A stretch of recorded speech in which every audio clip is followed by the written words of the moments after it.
Mike, we're ready. Let's get it rolling. We're ready to go. I'm gonna get logged in with my two-factor authentication. Nice to have it.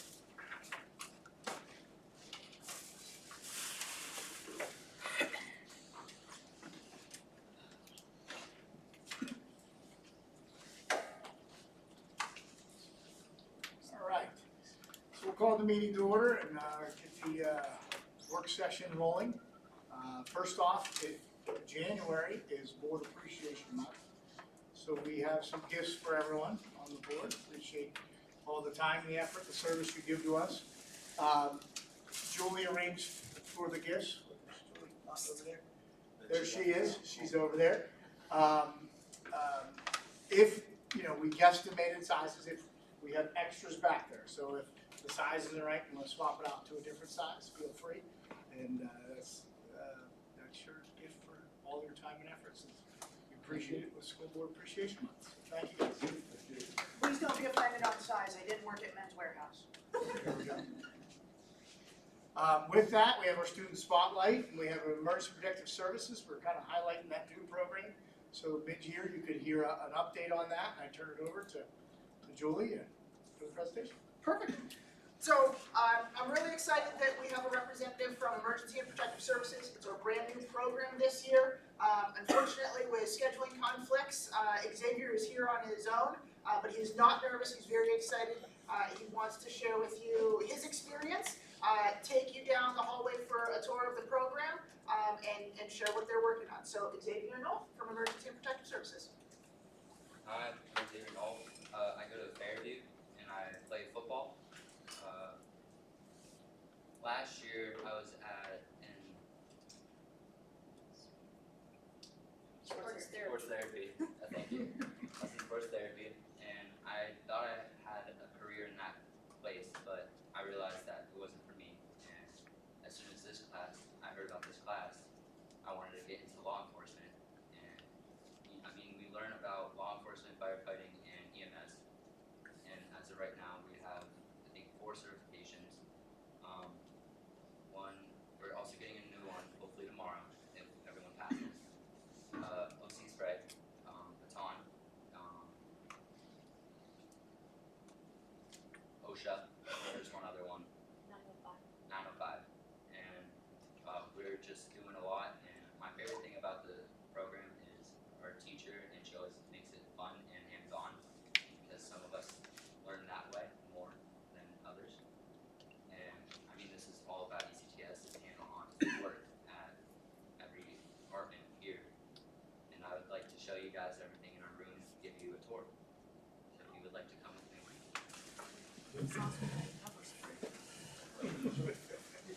JOC, I've done that once, don't need to do it again. I heard that.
luck, Mike. Yep. That's why I snuck down. It's working. I put you on the visitor network for Just tonight. being dumb. I don't know. Chromebook. Chromebooks have mood swings. Speak it out.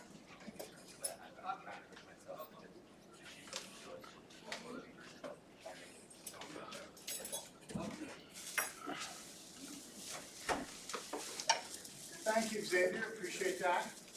You're welcome to stay for the meeting, but you don't have to if you don't want to. Thank you guys for having me. I'll head out. You guys have a great one. Thank you.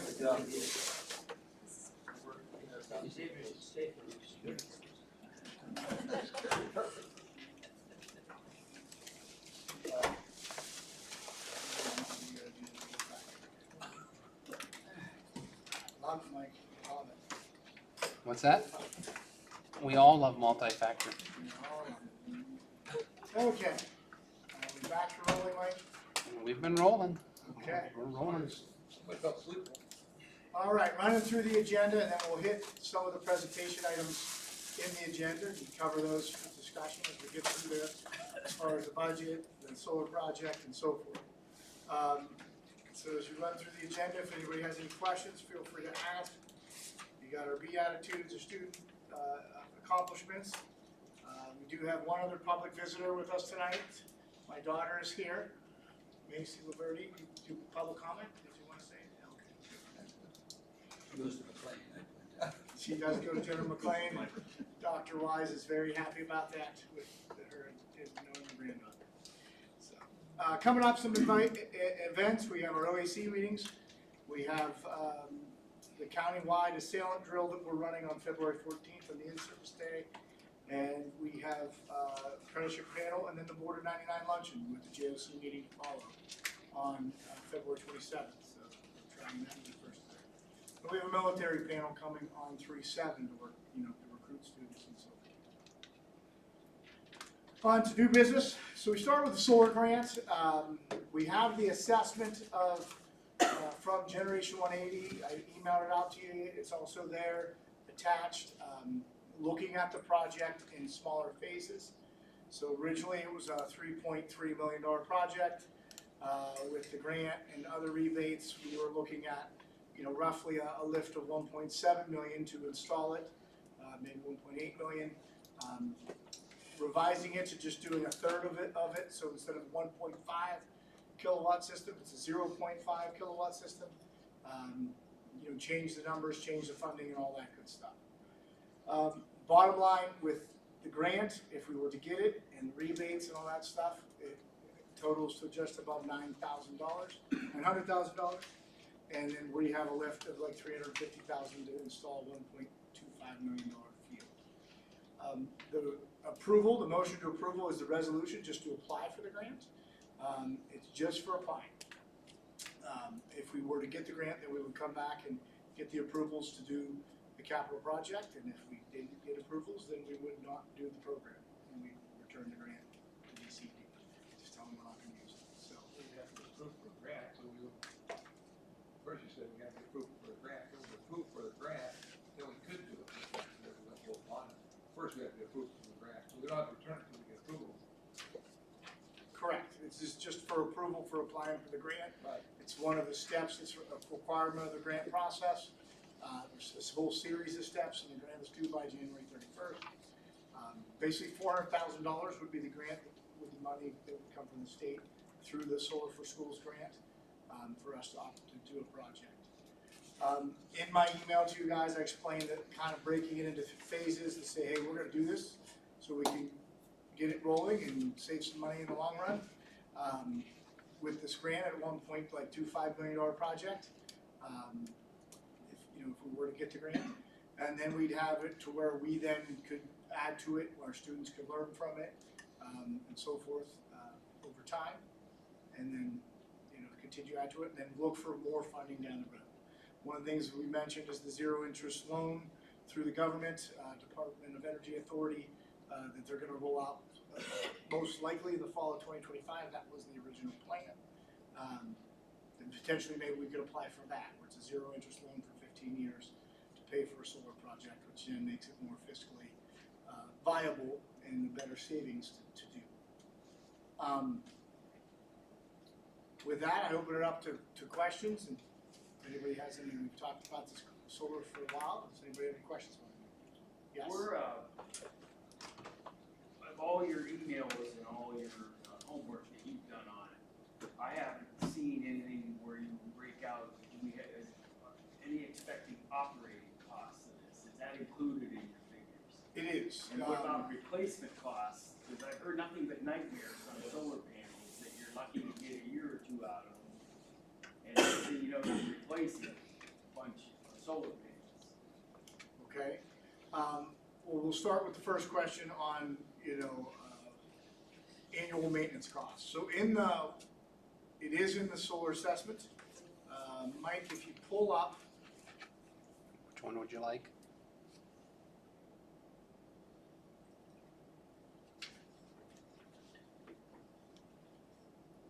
it is in, let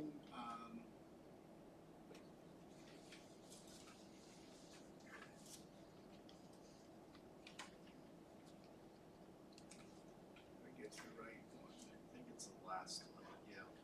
The last attachment. This one? Where it shows starting at year 11, Year 11. 500.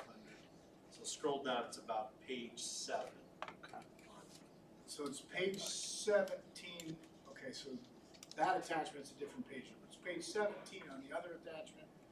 On the last attachment, it's page 7, you're saying? Yeah, that's right there. So that's the one showing that O&M ongoing, starting around 12,005 in year 11. And then they have a figure in there to show it going up through year 20. So my question on that, for the first 10 years, is that a warranty? Yes, so the panels have a 25-year warranty. There's certain parts that are 10-year warranty, and that's why that's showing that starting at 10-year. The part name is escaping me. I can look it up if you want me to go back through. You get a bumper-to-bumper warranty for 10 years, and after that, certain things aren't covered, so they're. So that's- putting that yeah. figure in there. So what happens if the solar panel company goes out of business, like 80 to 90% of them are?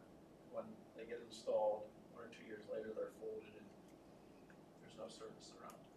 Then what do you do? So our students are gonna work in this, our electrical students, our construction students, our design students are gonna work in this field. Renewable energy is not gonna go away. 10 years ago, it's a different story, but I think we're far enough along.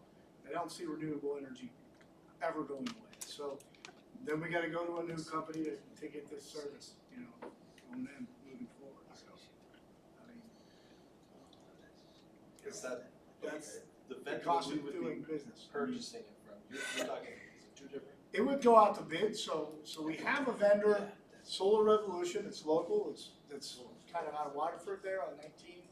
They're the ones that have given us numbers to kind of gauge where we're at for writing the grant, for starting the process. We have assessment from Generation 180, a completely different government entity that gives you these to apply for the grant. There's a requirement that they're aligning in their numbers and their assessment and so forth. So that's kind of getting your second opinion, so to say. And then the third opinion is with Penelect and connecting with them, and Frank and I finally got to somebody yesterday, because this part of the grant requirement, we have to get a letter of endorsement from, Penelect First Energy, our energy provider. And we're connected with them, and they got us to another party, Clear Result, to get another assessment. So those are the things that, provide you information to make decisions on, do we move forward with a project or do we not? What's the motivation? Why am I about it? Because number one, it's our students. Our students are gonna work in this field for 40 years. And what they look at in going to work with renewable energy, with electricity, with power, they're gonna be working with this kind of stuff. So that's kind of me wanting to be on the fresh edge of technology, so our students can see that we're not stagnant. We're also looking at the, technology and being on the forefront of technology as it develops. So where are they gonna work, when they graduate here, where are they gonna work on these solar panels? Because I'm in the manufacturing space, and one of the biggest costs of manufacturing is energy and utilities. Nobody's looking at solar panels. is there any other IUs in the state that have solar panels for schools that are going that way? Yeah, there are career tech centers that have put in fields, like down in Johnstown, PA, they have a whole solar field. They're the one presenting at conferences, talking about solar energy and the savings and the cost and so forth. So there's a lot to solar. I mean, there's a lot of different options. There's putting in the solar field yourself, where you're funding it and doing it that way. And then there's other purchase agreements, lease agreements, that kind of stuff to get solar as well, which then don't get you as much savings in the long run. But yeah, I mean, I was surprised. I flew into Pittsburgh in beginning of October, and it was daylight going from San Francisco back. I couldn't believe the amount of solar fields on when we were coming into the Pittsburgh airport. You should see the Denver airport. Yeah, but that's getting close. Girard has one up and running already, a field, and isn't there another one down south here that are working? So they're coming closer. But I think your question is a good one, and I dealt with Solar Revolution probably 3 or 4 years ago, so they've been around for a while locally. But I think that's a good question to ask them: is the vendor, if they would be the one that we purchase these from, who's the warranty through? Is it a manufacturer? And if that company goes out, who stands by? Is there some kind of a bond? Is there? I think that's a great question, because I think you have seen, especially in the last 15 years, a turnover of that. They must have an answer. I don't know if they have to just be a manufacturer, or is there something else? And what's the reason, do you feel, for the turnover? I think it's newer technology, and people got into it because there was government money to get into it, and then all of a sudden they can't make money when that goes away. Where now I think to the point where they're starting to turn the page, and there is money to be made in it now. The other question that I had, and it's just because I work in Wattsburg School District, they've had uproar after uproar over the solar fields out that way. And, you know, the last I knew, it's probably not gonna happen. But then the solar company is suing and this and this and that. But at the end of the day, the township supervisors have to approve. correct. And in order to apply for the grant, we have to get a letter of endorsement from them as well. Okay. We've reached out to them and talked to them, and they said they would give us. Yep, the George Township took years to do that. I went to board meetings at George Township meeting. They have that, there's a bond, people that put the solar panel, they have a bond for removal, and if they have to ever remove the cell, they have a bond, so they have money. So let's say it runs out, let's say decommissioning, they have a decommissioning bond. And we'll have to have something like that too, a decommissioning bonds and stuff. In my experience with solar panels, I have solar panels that I've had for 20 years and they've worked the whole time. And they're low, just for like charging batteries and stuff like that. And the newer one's a lot better, but they claim anything made after 2019 works half as good as it did before. So that's what. But I don't. This is like I said. We just have to apply for this grant. If we don't get the grant, we aren't going nowhere. We're not doing anything. Right. So basically, the state is making us apply for this grant by the end of this month. And if we don't apply by the end of the month, we don't qualify for anything. So basically, the board has to vote that we're in. Well, why, I mean, we don't vote on any other grant we apply for. The So why- board has approved this. This is a requirement to apply for the grant by the government. Okay, There has to be a board-approved resolution to apply for the grant. Yeah, I took There's it. a dozen other grants, they don't require that on. With the authorization, you have in me as the director, I can apply and sign off on things. I know in the past 3 or 4 years during our renovation projects, we looked at solar. And we sent a team, and I believe it was CSDA sponsored seminars. And we come out of there, and there wasn't one person that attended those seminars that felt it was a worthwhile investment. We had 2 different projects by 2 different companies, and they both presented solar. We didn't go with solar in our district because residents were. But I think that's where the state's coming up with this grant. Well, that's why the state's coming up with the grant and other incentives that are being pushed out there through the government to try to encourage clean energy. The other thing that's different about the tech school here is, one, we get the government funding. 2, we have excess land. Most of our districts, if we have put this array on our, we're taking up practice fields, we're taking up parking spaces, we're taking up opportunity, we're putting it in neighborhoods. You're putting it on the roof. We're putting it on the roofs, and then we gotta, there's a And lot add of. another headache. This is a completely different application, which is not necessarily apples to what would happen in our districts. This Just some quick makes facts. sense. Just some quick facts is there's over 9,000 schools in America that are now using solar energy to offset their energy costs. There's over 6 million students going to schools with solar. There's over 100 schools in Pennsylvania that now have solar. So are we on the forefront of technology? To me, we're in wave 2 of that. In Erie County, there's nobody that has it. So we would be the first school in Erie County. You have the fire department down to the town that put solar panels on their roofs and so forth. And J.S. Wilson doesn't have it? No, we're just thermal. I'm in favor, and I understand what Steve's saying, we've got to vote, and I don't, to me, that's a no-brainer, to see if we can get grant. If we can't get grants, that's number 2, but I still have another question, I know it's further down the road, but when we were talking about the big project, we were talking about going back to all 11 districts and having to we get still are going to do approvals. this. Are we still gonna have to do Yeah, that? we even still with have to. smaller? This is $1 million capital improvement project. There's absolutely have to go back to the districts for approval in my opinion. Why? Under the local government unit debt act, tech school cannot get a loan themselves. But no, So if there's what no if loan we don't taken- do a loan? We're not talking about a loan here. Yeah. I mean, that's an option, but if we don't do a loan, I don't know why we would have to go back to all 11 school districts. The 11 districts approved debt.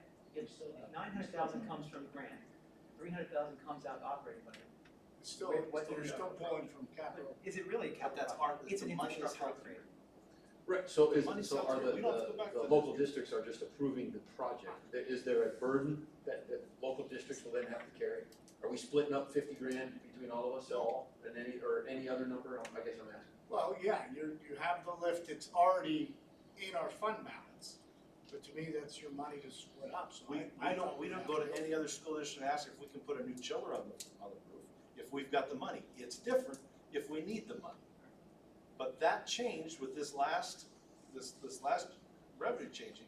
The only thing that the districts have to approve is if we went with a whole capital project where we're asking for money, and we have to take the budget to them every year. The budget does not have to be unanimous, but to go back and ask for funding, that has to be unanimous. That's why I've been pushing since we made this change, that we have got to be thinking about our capital reserves, which in essence is what I think what you're asking for this to come out of. That does not need to go back to the districts. Agreed, so I guess I just I'm want not to saying clarify we that. shouldn't go We're not back asking for and new money. and talk We're about not it. asking for new money. Correct. That's, okay, that's, That's different than when we were talking about the big project. if we wanted new money, then we have to go out there to go. Yes, Right. correct. We're not talking new money. Just to piggyback that, to Sam's point, and about building the capital funds so that we don't ever have to go to districts to ask for money. Whatever this generates in savings, I'd be an advocate that we put this directly into the capital fund. We have to pay for the electricity in this building anyway, whether we do this project or not. If we do this project and we created financial savings, I would be in favor of putting that back into the capital reserve so that we're seeing $50,000 to $70,000 every year injected so that the building can take care of itself without being beholden to one district stopping us. But the numbers that they're showing here, that's not gonna. It's not gonna happen It's not gonna until power year the whole building. 5, 6, 7. Right. And it's not gonna power the whole building by doing the project at 1.25. Right. By doing 0.5 kilowatts. The initial project to 1.5 was 116% of our energy usage based on a year's worth of data last year, right? So it was a window of last year that we started this project 8 months ago looking at it. Now, that's where future funding opportunities, future grants, future no interest loans from the government, whatever it might be that goes into play. That's where those funds come into play to build the array out to then be where we're net The zero. money that you saved from year 1 through 5, and you buy more And you panels. just reinvested it back into the Yeah. system. So that's part of the second phase was saying our kids are gonna add to it annually as a unit or project for them to learn from. From facility maintenance and construction, electrical, they're learning about, all of that. Servicing, fixing, building, adding new, so forth. Down to heavy equipment operation down the road. they're going to be, working into that mix. So that, like, to me, it's one of those things that I had kind of proposed, whether we do it or not, it's a whole nother topic versus this, of taking some capital project money annually, 25, 50,000, whatever number you want to put to it, and so that they then can add to, to me, it's like adding a row every year. So that they learn that as part of a unit of their project. And then, it better prepares them for going in, into the field down the road. Does that void the warranty though if our students install it versus? No, that would be an ongoing contract with them to come in and oversee it. So, we have O&M at 10,000 a year, but that could be another 10,000 a year contract for them to come in. It wouldn't void the warranty. We covered that discussion with Solar Revolution. Now again, Solar Revolution is the local company. They're the ones that we first reached out to, like, hey, how would we even get started with this? They've been a good advisor for us, but this is gonna go out to bid. They may not be the person that ends up installing it, or the entity that ends up installing it, right? They have been very good partner to say, here's what you need to do, here's some connections that's gonna help you with understanding all the government rebates and so forth. They got us connected with the Land and Liberty Coalition, and through that entity, then that's where we had the call with the governor's office and their Department of Energy people, representatives that helped us say, well, you could do this, and you could do that, you could do this, throughout the last 8 months. If we don't get the grant, I don't think we do the project. But with the grant and with the incentives and kickback, some of the numbers show, yeah, we're 300,000, we're maybe one's like 100,000. The assessment I'm showing you is like, in their words, a very moderate assessment using the best case scenarios. It's using like kind of lower end of scenarios, saying that this is where you'll be at. This size project gives us proof of concept. Mm-hmm. If we don't see that kind of savings, then we don't have to do the add-on. I think that's the big. I like the scaled down project, frankly, a lot more than I like the big thing. We put $3 million into it. I didn't like the numbers. Yeah. Because what they sold me originally and then what the numbers came back on that assessment was like $600,000 less in upfront cost. And that's where I was like, there's no way we could do that. There's no way we could go in 2 million. We'd go in maybe $1 million, that's where our fund balances are, knowing that we're going to save $5 million down the road, yeah. But when that came back from Generation 180, that first assessment there, late December, early January, I was like, but there's no way, I can't do it. So these, again, it's gonna be a constant, like, we gotta apply. There's a whole set of hoops to apply that we've been working through and going through. They're gonna award 50 schools in the state, basically. Maybe it's 54, whatever. They have $25 million that they're giving away at 400,000, 500,000 at a time. So there's only gonna be 50 people that get the grant. Yeah, but you could say, this has got 3 years to use it, plus, according to this seminar I went to, let's say we get it, build a 3, we can apply for another grant and build an additional section. To phase out, correct. And so it's, you have to use it in 3 years, so this isn't a one-day project, it's a 3-year project, so you have to keep that in I have a perspective. silly question. Is anybody opposed to this right now? Because it feels like we're just, okay. Okay. I have a question. Is the picture to scale, and is the array in the location that it's intended? Okay, so the picture to scale, So there's a picture with an array. yes. Is it actually to scale, and is it where you intend it to be? Yes, we got it from 2 different places. Where we're intended to be is not, that was one spot to put it in. So Solar Revolution just over the weekend gave me another picture with 3 options. To try to keep things limited, I didn't send that along. That's fine. I just wanted to make sure that that was the array to scale with respect to the structure, so we had an idea of what size of the scope of the Yes, project was going to be. it's based on the number of, Where, like, in relation to the building it was. I think we want to push it a little bit further away. If you look at that picture though, look at the dirt. Isn't that where the diggers and the dumpers It was. was? So some of that, it's encroaching upon that. if anything, I think we wanna keep that a little further away to make sure we're not utilizing, that's our most valuable for our educational purposes, is right off that parking lot, you know. Mike, I'm gonna shoot you an email, I just want you to pull it up so they can look at the different options Okay. that was provided. The flip side, the farther you get away, you get voltage drop, you get. Voltage drop, Yeah. you And you get more costs. You get more costs for It also trenching as yes. well. limits the sale of the back acreage. Not to Maybe we gotta mention, put it then in when the you have front your yard, students go out, they're maybe going in to the the middle back of the 40 roundabout. to fix on something. Ideally, the optimal, Listen. honestly, Sam, the optimal solution would, we put it on pylons and put it over the parking lot. Right. That's the best, that's the That best. would be the optimal Yeah, solution. So then you have covered parking. Yes, But the problem with that then is they're expensive. then snow coverage, the ease of getting to the panels for maintenance, that kind of stuff. With getting the snow coverage off as well. Is Gerard applying for this grant? No, because. Mike, did you get it yet? But Gerard, there's, you know the Gerard ones are sun followers, you know that, right? The solar panels at Gerard are sun followers.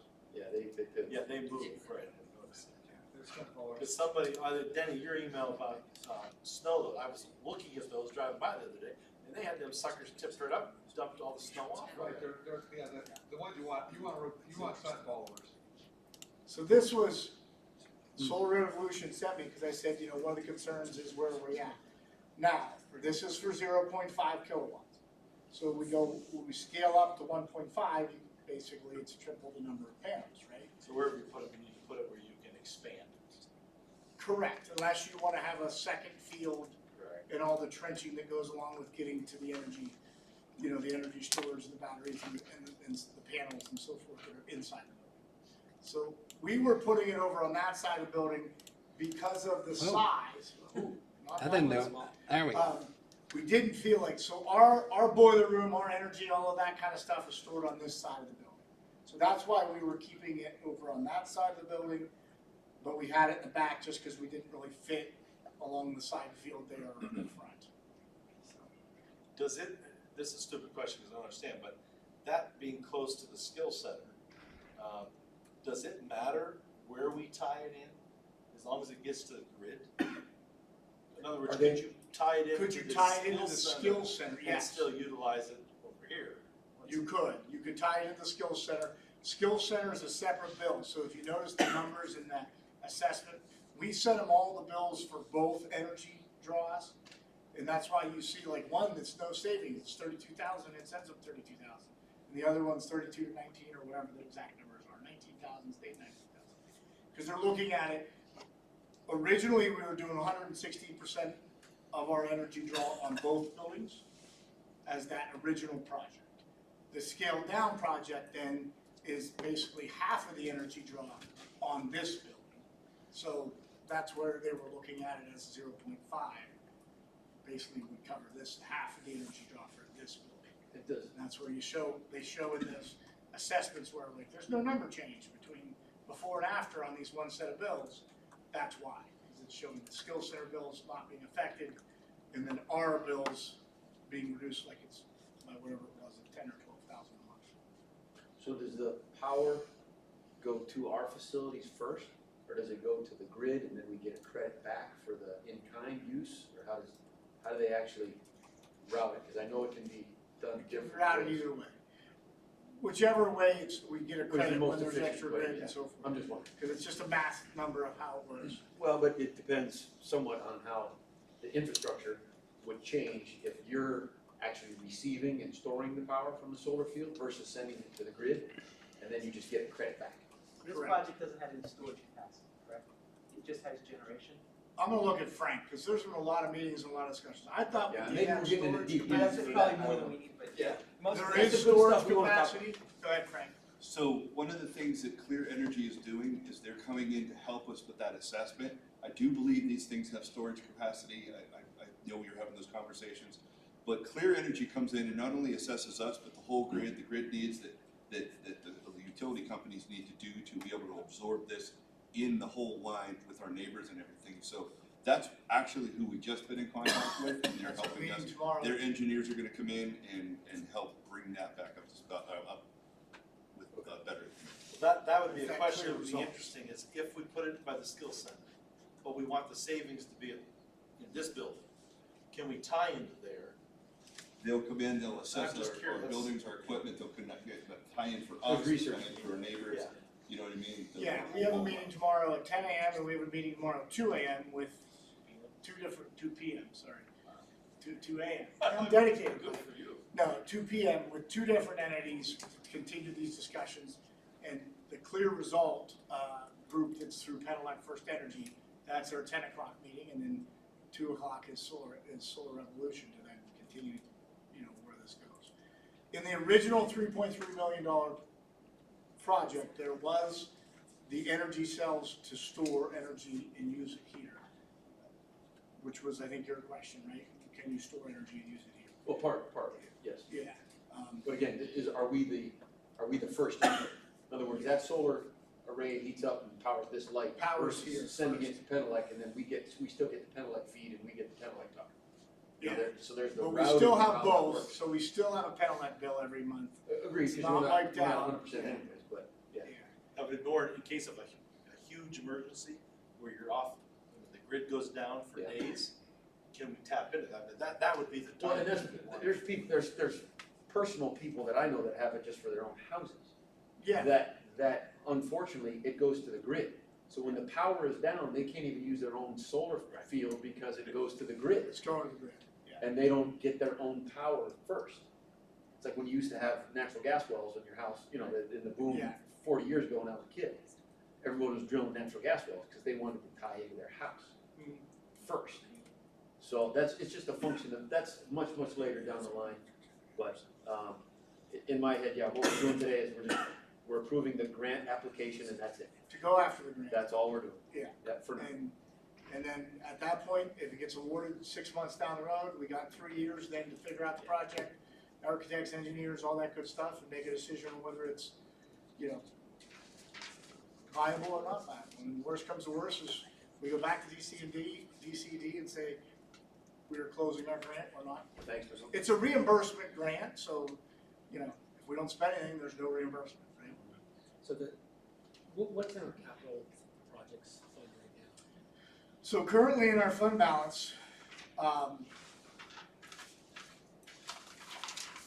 is, now we can just jump into the budget and cover it. We added 1.1 million to the fund balance last year from our operating budget last year. We're at 2.8 in our general fund balance, and I believe it's like 800,000 in our capital project fund balance, which is on covered. We have that covered.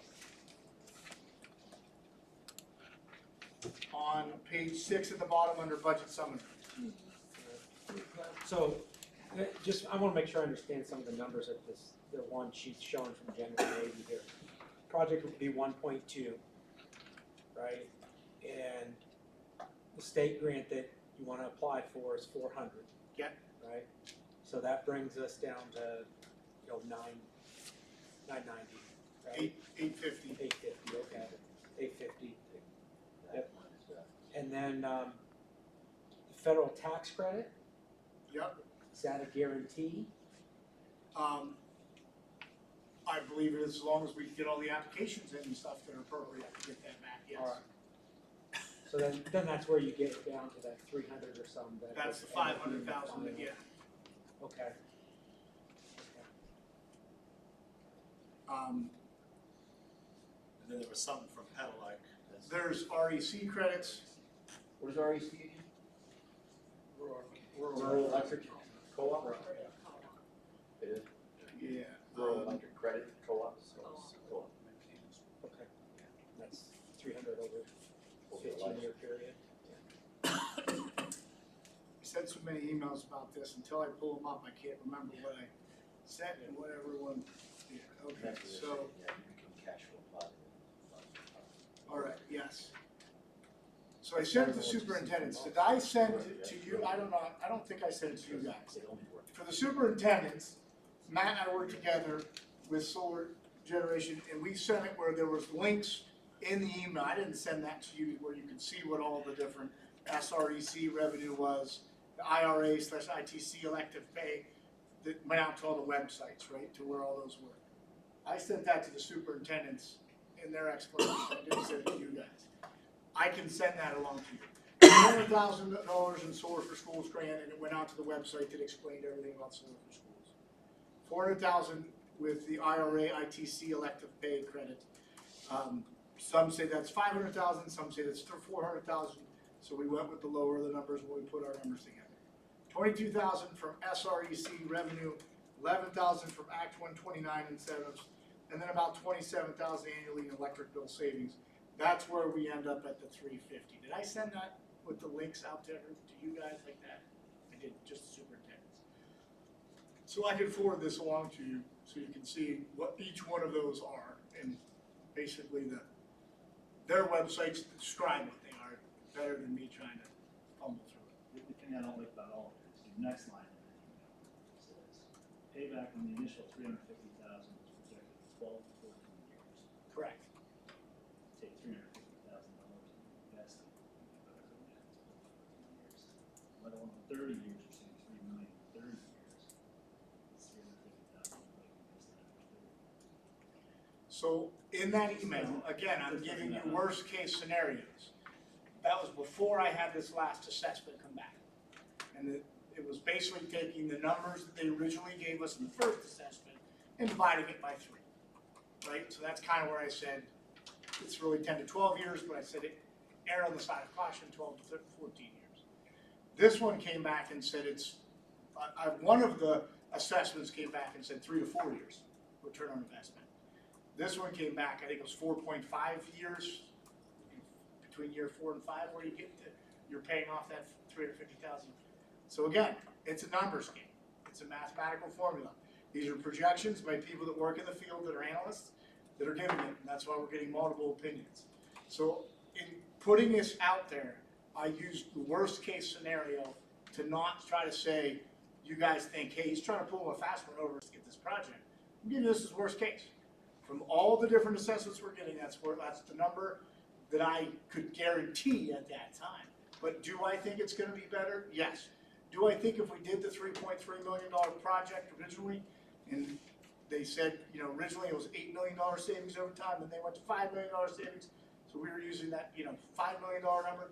Do I think it's gonna be more? I really do think it's gonna be more, because energy costs are just gonna keep going up now. And we had someone say Trump's gonna come in and lower that. Is Trump gonna lower energy costs? Maybe he does. If he does, what's that do to our savings? If he lowers it 10%, our savings are gonna be decreased by 10%. Yeah.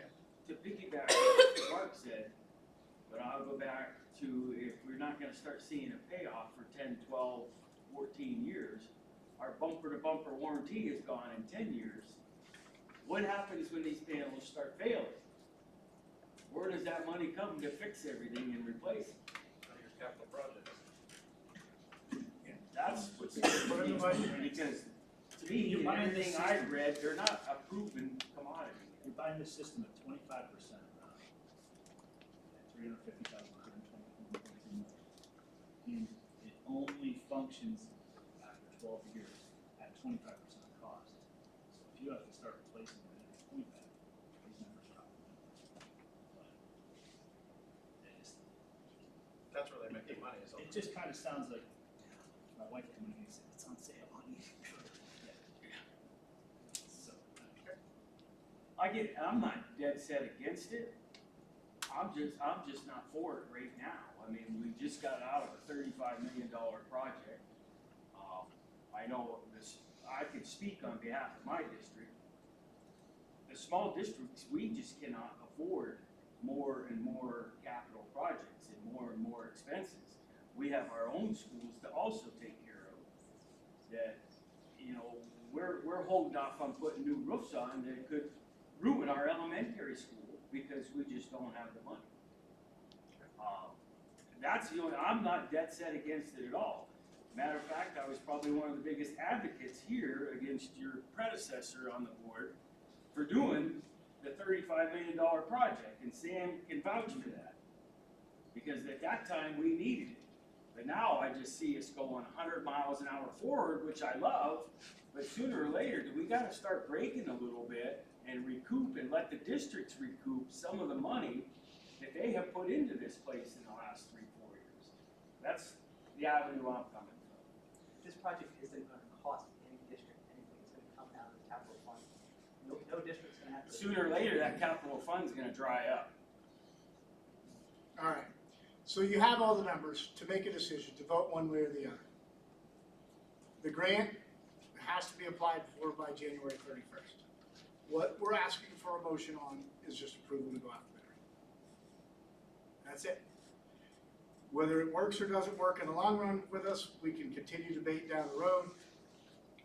Maybe This it is not not- need to this- be debated if we don't get the grant. If we don't get the grant, we don't even need to debate it. How long, when will they, is it a 6-month process? It's gonna take time. Okay, I mean, these grants. they always do. Yeah, they always do.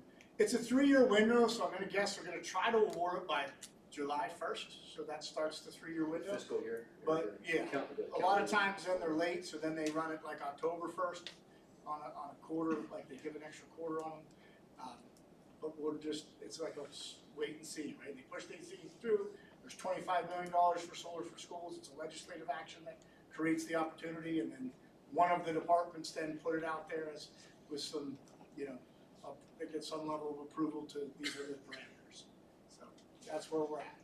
I had one more question, I guess, if you can speak to it, I had a little conversation with my superintendent, but knowing that nobody else in Erie County has this, I kind of got the feeling, and I'm curious what the superintendent's talked about, that they were almost in favor of this as a guinea pig for Erie County.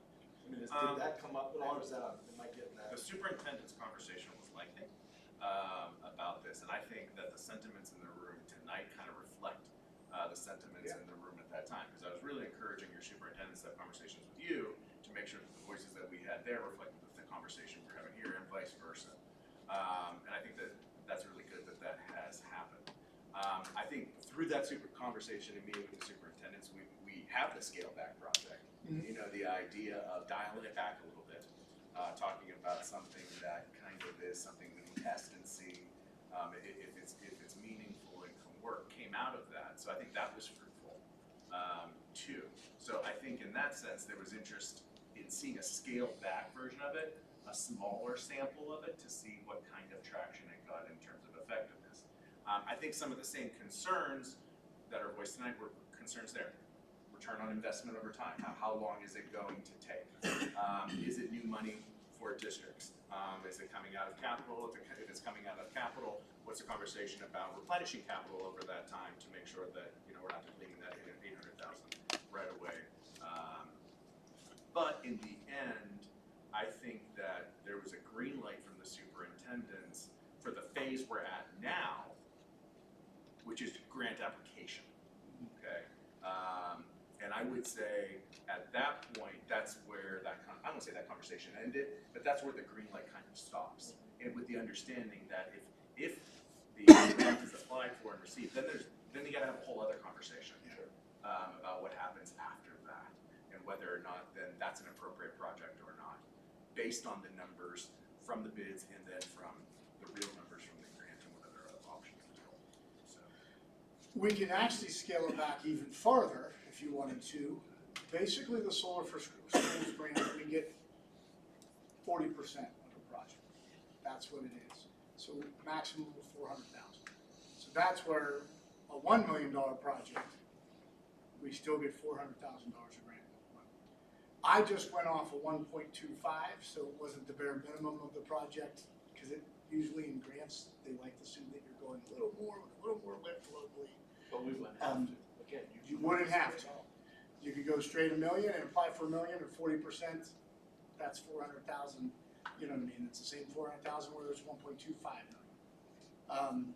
I just was moving it off that bar for that little play of that whole. We're going a third down, a third there, because all that goes into the grant writing process to sell it, right?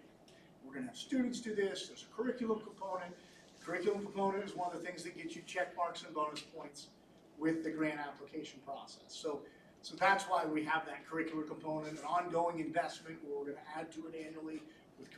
That is part of that grant writing process to sell it and get the bonus points that are in the grant requirements, basically. So yeah, you could tier it back to $1 million project, Yeah, we could do that. But yeah. Very good. And I think that, Matt, did you say this? I think you did.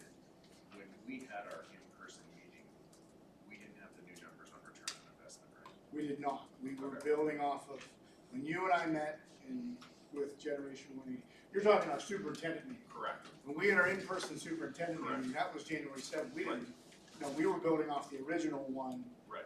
And talking about options, and that's when I rolled out the 3-phase option and reduced this Right. and that. So that's why then the conversation was Yeah, like 20 so years, 15 years in. You know, So then that's- Monday that's was not when super real. you and I had our meeting with, after that meeting, that was like Monday the 10th or whatever. I was just trying to get that order. With Generation 180, that we then went through the numbers with them for that first assessment we got and said, there's no way we can do this is worse than we thought. That was the 10 to 12 year payoff, basically, and that's when I said, no, we gotta do a scaled down project, and then, basically within the last week is when I got these numbers, so. How many employees does that Solar Revolution have, do you know? They're not real big. We're not- So, I think it's I less love the idea of the kids working on it, but if you have a kid who's working on it and then graduates the school, are there gonna be any local jobs for said kid? I mean, that's the Royal Technical School, or is there other industries? It's construction is construction, whether you're putting solar panels in or other construction, like that's the general idea is electrical is electrical, whether you're working on solar panels or you're still running electric, you're running underwater water, like, that's where we're looking at it is the kids are gonna work in the field, they're not gonna work on just solar.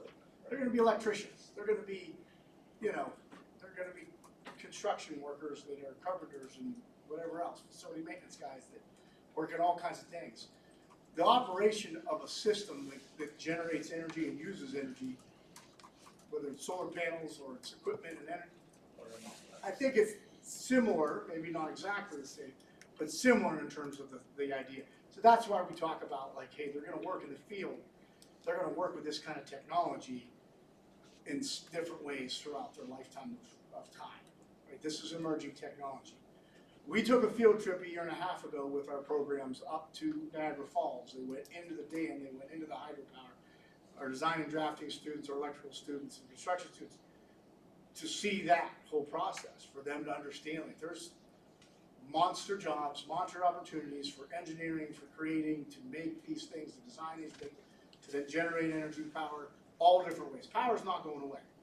Everything has power. There's nothing, it's not going away.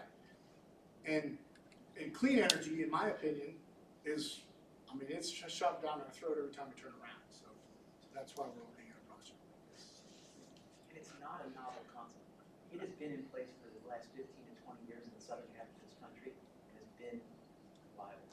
So the novel part is the panels have become efficient enough that they can work on our angle of the sun. And that is the novel part, is that the technology has evolved to bring the rest of the country into it. And an unsmart way of saying it, like, what's the difference between the South and here is it's an extra row of panels, right? Like, it's the same energy generation type scenario. It all comes down to the math formula for what kilowatts use and kilowatts generate. So, yeah. Yeah. So with that, Lauren asked an hour for sunlight. all right. Budget. Yep, you got some other things on there. Before we get to the budget, you have the cyber insurance. You have donations that we continue to get, lots of donations, which is good. Yeah, cyber insurance. Science insurance, so we have a $2 million, $1 million, we got all these liabilities, we met with them, we've done a ton of infrastructure, even just to qualify to get insurance, because prior to this entity did not qualify to even have cyber insurance. So we've done those upgrades with Mike and VNet over the last 3 years. So we have policies that were quoted to us that we worked through our insurance providers to get, and basically you have, our recommendation is to go with the $1 million policy with the lift of $3,800 a year or something like that. Yes, so that's what we're recommending. We did give you the other $2 million liability policy on there as well.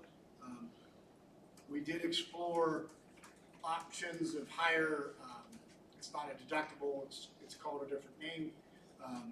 But when it happens, what we have to pay initially to try to change the funding and see what was better. If I can pull it up, 'cause my computer went to sleep, it's two-factor. I don't know if everybody looked at that, is everybody okay with the $1 million, that's a recommendation? Can we just remove that, the $2 million off of there then? So that when we get to it, we know what we're doing, it's the $1 million policy. Is that possible, or Absolutely. just because when we do these in sections, if there's choices there, then we need to specify what we're I doing. mean, is that a normal amount? Or It's pretty small. I didn't check into it, I think. I mean, if I we think never had any before. Right, I'm as fearful as over-insuring as under-insuring. You can spend way too much money for nothing. Insurance board, is that what they call it? To me, the cyber thing, is starting there. I understand why, and I think there's groups that want us to have that. So the reason why we were going lower is because our investment into VNet, and we have protections through the contract with VNet, and they have some lift if we were to go under attack potentially, if it qualifies, because their protections didn't help us. You know, we have that Titan agreement that we're spending a little bit less than $54,000 annually, basically, to have VNet with cybersecurity, this and that, tied into our system. They have staff trainings, they have this and that kind of stuff that all gives us certain levels of protection. So that's why the investment of $60,000 annually in the VNet structure, to me, was why we were recommending a lower level of coverage here, one of the reasons. Even though it's lower, but at the end of the day, you're comfortable with it. Yes, and I look at Jess, I look at Mike, we had meetings on this, we talked about it. It's the retention cost. The retention cost is if something happens, it's like a deductible, we have to pay that up front. So we looked at less and more retention costs and so forth when we asked those questions. So it's 3,900 a year for the 1 million and 57 for the 2 million? Yes, $700 yes, monthly? annually. Yeah, it's not a big difference for that much of coverage. What is the cost if we lost the system to a cyber attack to replace it? That's what you're losing, because Or they have ransom, their or- ransoms and everything. Yeah.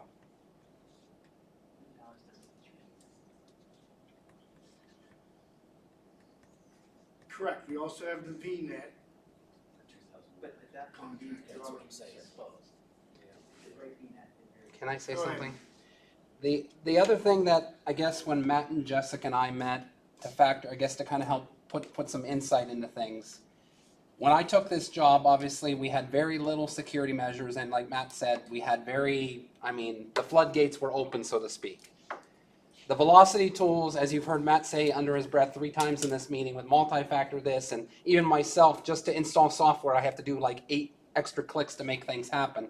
We have a lot more security measures put in place now that we didn't have before. The other piece of the puzzle that you got to think about too is, where is your data, where is your assets?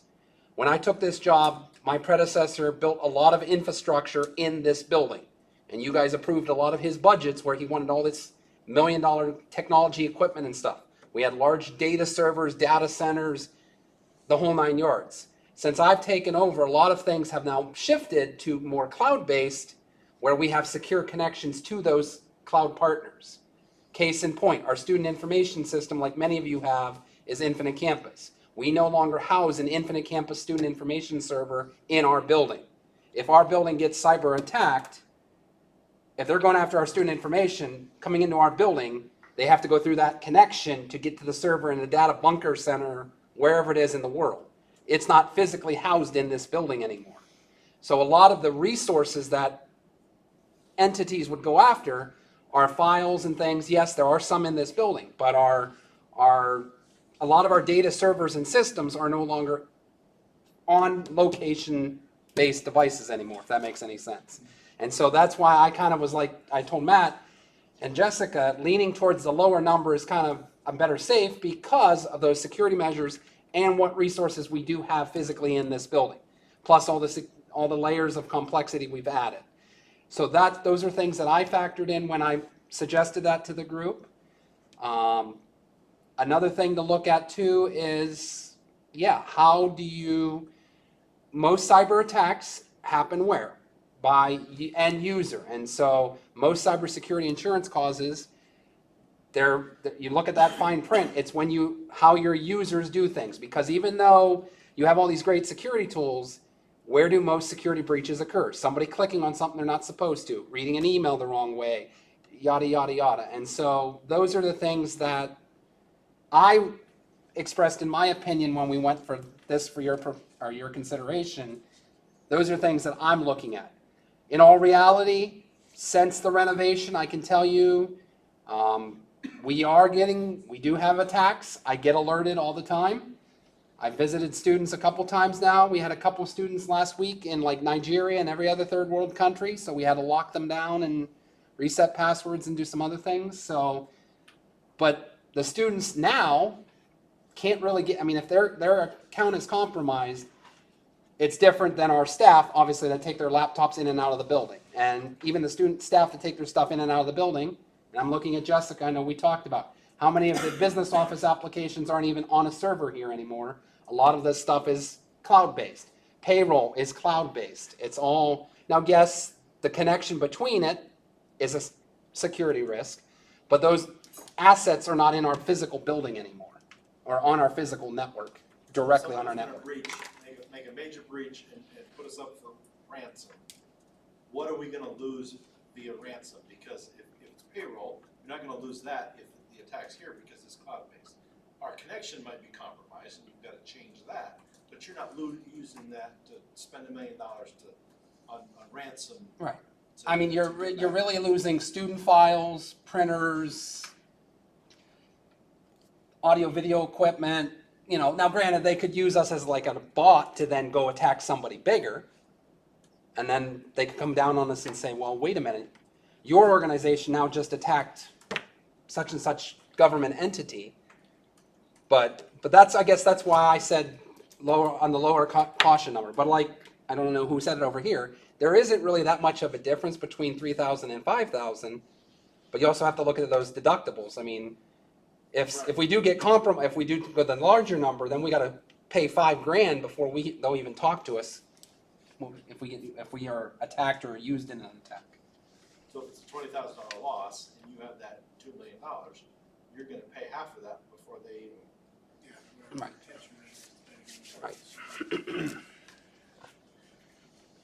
Did VNet have any thoughts or input on it? What are their thoughts? VNet's big thing, I meet with them every other week now on my CIO meetings. Their big thing is, if you looked at, I believe it's in the proposal, the alignment numbers, it really depends. How much security, it's just like regular insurance, how much security are you willing to risk? You know, yes, we can improve the numbers, but it's going to make it more difficult for our staff. So case in point, my person I work with primarily with VNet, General McLean, Jeremy Dulesky was the IT director at General McLean. Now he works at VNet. He's my partner at VNet that I touch base with all the time. And he and I are both tech directors. We understand we're not the security team at VNet, because the security team, go back to Matt's point, if I told Matt he had to multi-factor to get on the computer, multi-factor to check his email, multi-factor to get into Teams, multi-factor to do this, he's going to be like, ah. But that's what the security team wants.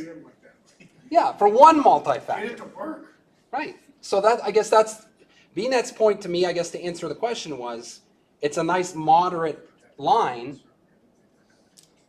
but, you know, do you want more security? Yeah, we can put more security on the system, but if you put more security on it, then it kind of goes the other way.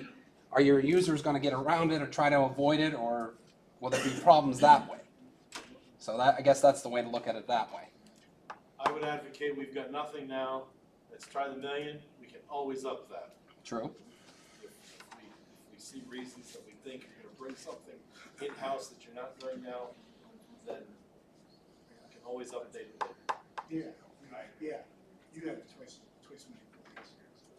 So like, the little question I asked was, what was General McLean at? They're at 2 million in terms of their policy. Don't put that in Yeah. No, and actually, for the record, we're gonna scrub all those off of there, because we're you know, we're gonna approve cyber insurance through that entity at the level that you tell us, at the cost level that you tell us, because you don't wanna put this in your minutes, because that's what the ransom people come after. They know you got $1 million policy, they're gonna go after $1 million. You They know, ask $2 for million 1.2 policy, million. they're gonna ask two, yeah. You know what I mean, so. That's what happened with the most recently in PA, we were just talking to our insurer about it. They ransomed, it wasn't in Erie County, but they ransomed the school. And they said, the school said, we don't have that money, and the ransomer said, well, we just read your board minutes, you just passed a policy for $2 million, so you have it. So, yeah. So, yeah, we should take those numbers out of here.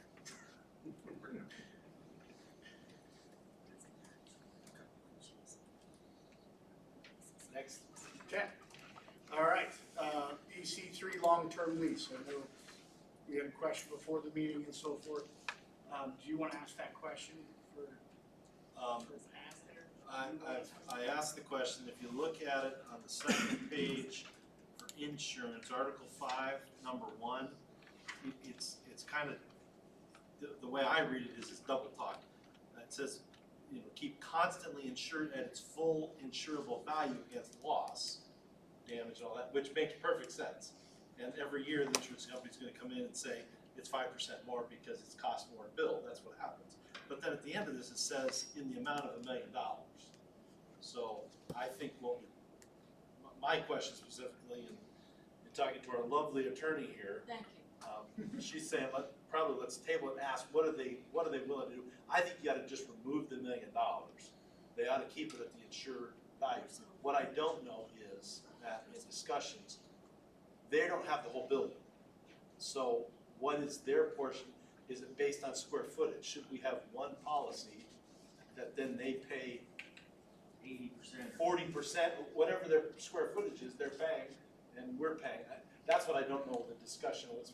She looked in her file, it's just a pass down from what our last one was, so. It's edited from the previous one, so. Yes. I just think you don't wanna be locked in $1 million. That building right now is, to rebuild that building based on the construction cost here, is a whole lot more than $1 million, even if it's only a wing of it.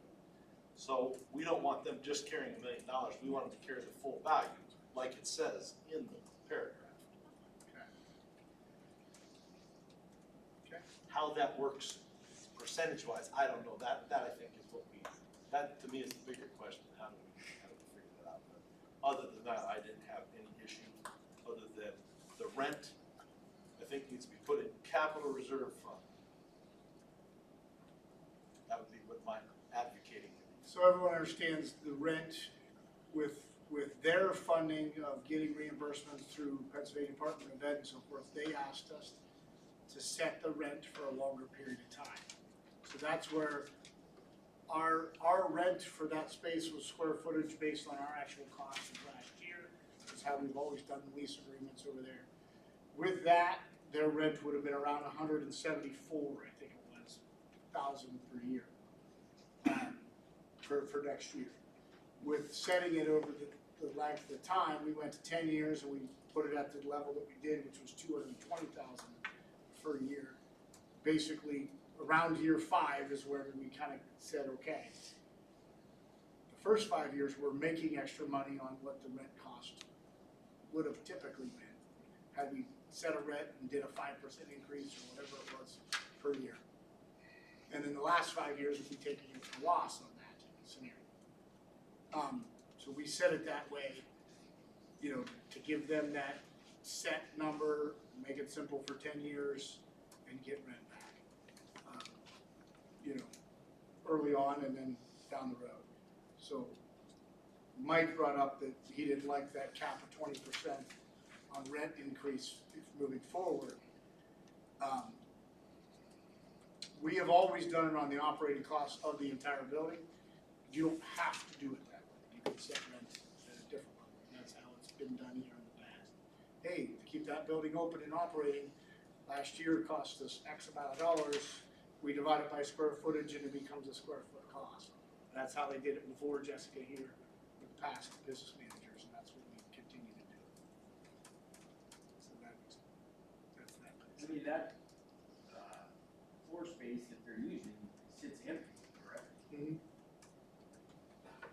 Now, my understanding, and I guess they're real close, and some of Mike's questions are, they're gonna apply for grants, they're gonna do a lot of the upgrades that they need. They're gonna look for grants for that, that's on them. Correct. I mean, with our approval, but Yes, correct, that's correct. not gonna cost us to do that. And in essence, in the long run, it becomes. To have a tenant in there that's investing in the building, you know, after 10 years it becomes ours, whatever they invest to take in the building, as long as it's not removable equipment or stuff like that. But yeah, so that's why, to me, to make that, keep that building going, because there's not gonna be a renovation invested from our 11 districts, the way I understand it. To me, that's how we make that building stay viable in the long run. The area that I can get past the 20%. I don't think it is a prudent decision a decade out to set what the cap could be, considering how the real estate market is. More over the last 10 years, 20% could be quite the bargain. But what I am concerned with, if we bring in $2.2 million over the 10 years of this lease, and they invest in the building, nowhere in here does it say that they have to invest in the structure of the building. So they could get every grant there is to do all the stuff inside the buildings, but ECTS is still beholden to make sure that the building is functioning as a structure. Roof, walls, electrical system, plumbing system. What is the non-recurring cost over the next 10 years of that structure? Is it greater than $2.2 million? Is it $5 million? Because then we're beholden to maintain that building, and they can pay all the grants they want and never put one dime into the structure of the actual facility that the school now will bear the burden of, which will drain our capital reserves or make us come back to the district. Because we signed a 10-year lease, so we have to make the building function. I agree with you, Sam, that we want them to upgrade the building, but we didn't outline what part of the building we have to upgrade. Yeah, in the language, it talks about all the systems that you just mentioned, it talks about upkeep, but not Upkeep is necessarily not upgrade. Right. We Like run a it. new roof. The tough The new thing roof, is, they're not probably getting a $2 million. brand I new was gonna building. say 3. That's what they're paying rent for, isn't it? Isn't the rent supposed to cover all your upgrades and everything? But that's my point, the rent number. If nobody's done an actual non-reoccurring cost evaluation, of what it's gonna cost to maintain this building for 10 more years based on the existing condition of the facility.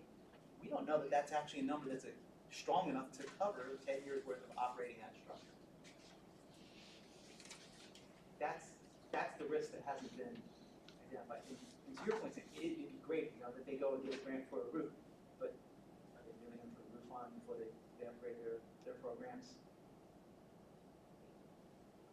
Right. I wouldn't, if I was the VC, I'd be like, hey, I'm gonna upgrade. If I'm a lessee, I'm looking at my landlord to take care of the infrastructure.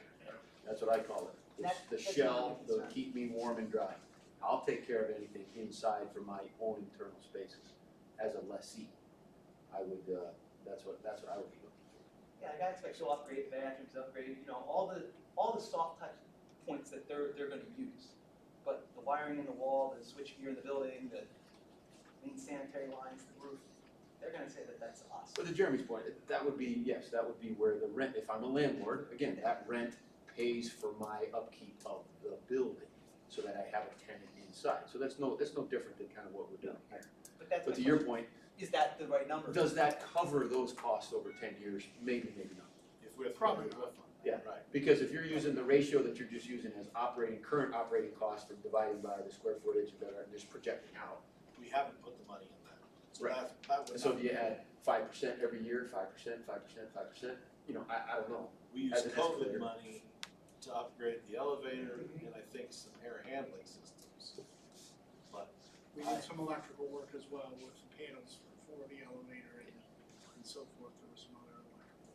But if we didn't have them and the roof went bad or the HVAC went bad, we still have to pay it anyway. No, you could raise the structure. Would you put a $3 million roof on a building you're not currently using that's empty, or would you take it to a? But we are currently using.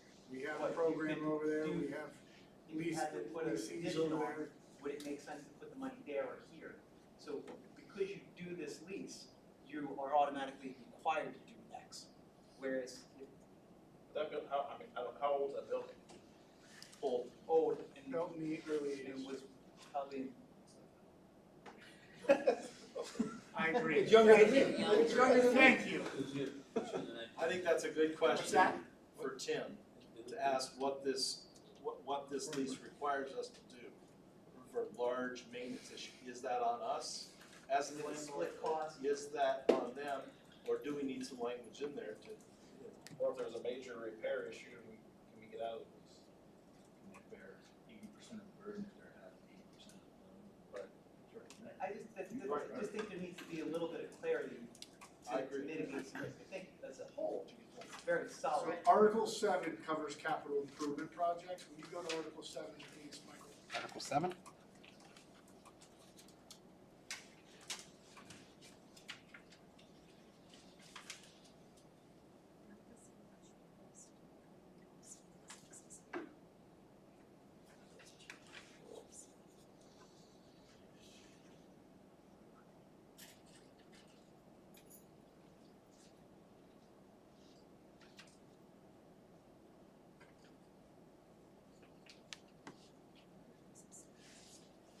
Article 6, the bottom of the first paragraph, the leasee shall not be responsible for any cost of repairs or maintenance incurred by the leaseor prior to the commencement of the initial term of the lease.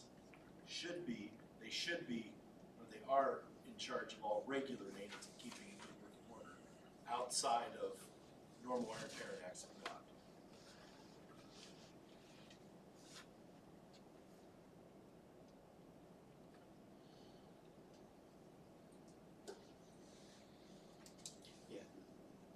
That language there. I mean, I see both sides of it. If we don't lease it to them, when we keep our building and utilize it, what little we use it, 2 years down the road, it needs a new roof, we're gonna have to put a new roof on it regardless, if we're renting it out or not. If we want to keep the building. And that's what it comes down to. In my opinion, you want to keep that building. I think the building is viable enough that you could have programming over there. Four or 5 years ago, they wanted to buy it from us, Correct, they still would buy it from us if we allowed them. so they must think something of it. Well, and if they're going to maybe make some investments in that building via this lease, maybe that shows some interest within that 10 years. That maybe there will be a. Yeah, this is written to be a 25-year lease with the extensions, so this is a long-term commitment. This is us working with them together to build out workforce development through post-secondary and, K-12 space shared. They would take that whole building if we give it to them. Assuming it's a 25-year lease and it's an aged building, it's going to need an MP and a roof renovation in that 25-year window. Correct. So Probably who's needs it now. responsible. That, I think if we're gonna table this to fix the one thing, I think we just need to clearly outline a little bit more of the capital improvements. And if all the major capital improvements result back to tech schools, I think that we need to know that before we say yes to it. And maybe people are okay with that, and that's fine. Everyone's gonna go. Right now, all the capital improvements are on us for that building field. So if they go somewhere else, we now have that space, it's all on us. There's no revenue to help with that space. There's no grants to go after as a joint team to help build that space and keep that, maintain that space. It's all on us. Can we put together, before next month, just some preliminary numbers, rough numbers on what a new roof would cost, what some of those, just to give us a. Is the switch gear viable for another 25 years? Yeah, just to give us Usually some. it's roof, windows, and HVAC system. Which HVAC, we just, I don't know if we did it all, we did some, but so. So the main unit that's running over there HVAC wise was replaced in the last 8 years, I believe. And that currently is running, we have some tie-ins to that, so it's not, that main unit that runs that building, not really that old. Part of the roof has been replaced.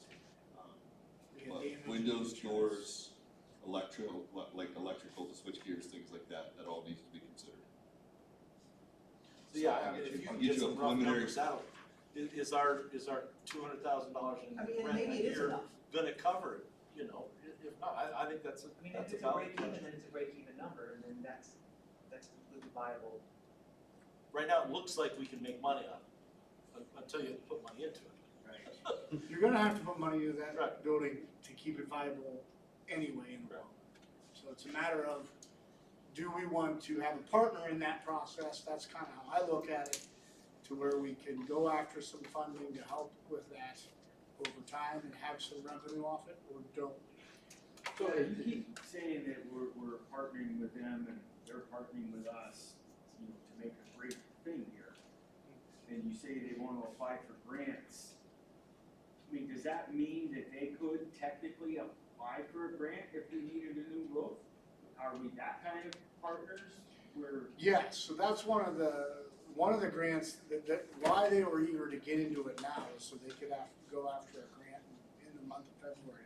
When they talked with us, when we met with them throughout the fall about having engineers, architects in there and look at infrastructure and what they can, go after. So in turn, they're trying to help us as well. They're trying to help that building so they can use it. Yes. One point they were talking about an addition. They are talking about additions as well. Right, so they would have to put a new roof on that, but then in the long term, that comes back to us. Most likely that addition is gonna be in the form of a shop type, pole barn type building, more than, brick and mortar, just because of cost. I mean, again, it's the same conversation I talked about with metal fabrication. We're turning 60 kids away, how do we double that? You don't need a brick and mortar beautiful school building, we need a shop, because this is what people train these kids to go into. And a shop is a whole different level of cost than a brick and mortar school building that, has the aesthetics of brick and mortar. Yeah. I mean, even realistically, looking at the cost, if we're using 50% of the building, really, if rent covers half of whatever our liability would be for 20 or 25 years, we're fine. We don't have to. You don't have 100% coverage. No, right. But I think that we need to understand what this business proposition actually equates on the bottom line after 20 years. If they want to keep fixing it up more and more, great, more power to them. We won't stop. I mean, and it's 10-year lease, renewable with 3 5-year terms. We can end it after 10. And then it's ended, we're done, we're moving forward, and then you can go and negotiate, They might a build a new whole lease, campus. a new lessor coming in or someone else, you know what I mean? Like, maybe we take it over and continue to expand, who knows? It's hard to project out what's gonna happen 10 to 25 years down the road. In my opinion, that building is not something we wanna let go and sell, and that building needs to be addressed. And we're not gonna address it through our current funding situations. It's going to be addressed through partnership with them with the rent coming in, and then going through the grant avenues that they have access to for building out that building in their programs potentially. Just to flip the upside down, have we actually had it appraised, and what is the number that theoretically could sell to the board? Because would it be in our better interest to sell the building than build the structure you need? I think we had a market analysis, or we had something done over there. We had something, and that was 4 or We 5 did years ago. about 2020, when you were looking at selling it, that we'd have to go back and I dig don't all through remember that what out. it was. Yeah. I don't remember what it was, you probably don't remember. Are we gonna mess their timing up with I mean, we can always. They approved this last night, at their board meeting last night. So, does that mean we can't table it? No. So this was expected to start March 1st. That's what I We thought start we had collecting time. $18,000 of rent, starting March 1st. Originally, we were trying to get it for January 1st, it just, we couldn't agree on language and come back together in a quick enough time, so it just. Understanding that this is time sensitive, could you call a special board meeting and have it with virtually one day with one topic? Take a week, see if you can fix the one line, do a quick 10-30, what the financial outcome of this lease equals versus plus the building, then just get on call one day for 20 minutes, maybe do pledge allegiance and vote on one thing. We can suspend that if we need to. But yeah, I think we can do that. Are there any other issues that we want addressed in that time? I think, Tim works for so much an hour, he'll have this done tomorrow. And to your other discussion about capital projects and funding formula and stuff like that, we have Tim presenting 2 panel of the superintendents at 8:30 on February 7th, prior to our next meeting, about different options of different tech schools and how to fund them throughout the state, different funding formulas out there based on some of the research that they were doing at the request of the superintendent. So we are continuing that discussion of how do we build for long-term here with, capital improvement projects to where we're not coming back to, 25 years down the road with, we need another renovation and it's now a $50 million lift from our districts. But really, especially with our conversation now, if we're gonna maintain that, our portion is basically gonna be the rent from this. We need to put in a savings account, so we've got to fix that roof, put a new roof, put a new, whatever we need. You That's can't be where. using that for the operational No. budget, that needs to go, because the buildings, that's what the rent's covering. There should be a special fund for just that. Capital reserve, that's what it's for. So where we're gonna go from here, in the next 2 weeks, we're gonna try to get some numbers of what that, building's worth. We have an insured value already. Did you ever pull up what the insured value of that building is? Just some digging, it'll take a little bit. But what we'll do is, we'll pull up the numbers, here's the insured value, here's what it's worth, here's what, if we can go back to any of the old assessments and dig them out. We'll talk with Tim Senate about some of the language here about capital improvement projects and the lift. We'll go back to EC3 and say, we were tabled, we don't like this language, that language, so forth, and what's the chance we can revise some of it, so. Should we have an out clause, should they want to buy a building from us and then we want to sell it, that we can get out of it, and then we should. I think about both parties agreeing to, you can have any agreement. I'll talk with Tim about those out clauses and stuff like that. Are people of like a 5 o'clock, even if it's your normal board meeting, does anybody have a meeting at 5 o'clock or before 6? If we did like a 5 o'clock Zoom meeting or something like that, Teams meeting here, I guess, something like that, one night, is that a good time, or people done with it, they can get somewhere, they can do that? Okay, then if you get that information, you get it out, then we can set a meeting. Or we can do it probably around 5 o'clock hour, so it doesn't mess with people for 5 minutes, one item. Still have to have it open to the public to speak and all that, so we'll have to figure that out. Yeah, the way we get around it is we have one person with Matt meet here, and if anyone shows up, they are free to speak. Okay. As long as one board member is present. I can hear that. All right. All right, next item is the 25-26 ECTS calendar. That's been run through the superintendents and so forth. Basically, it does build in a full week of spring break prior to Easter next year. It's got 3 snow days in it, and it ends on Friday, June 6th. Pink is all of our Nocti testing. So that's there for approval. We have a new program, heavy equipment operation and repair, under SIP code 490202. It is not the repair SIP code. It is the heavy equipment operation SIP code. As a decision to go straight to that SIP code and build off of that. Similar to Berks and Lehigh, current tech and heavy equipment operation programs. But it's basically approval of that new program to be developed and pursued. And that pursuing is gonna be housed in the other building, correct? Part of it, yes, in the other building. That's Part what of it. I want, If if we we're not need it. running out of discussion, we wanna sell something, or we wanna use it, so I wanna make sure that everybody knows we don't wanna sell that building because we wanna use it.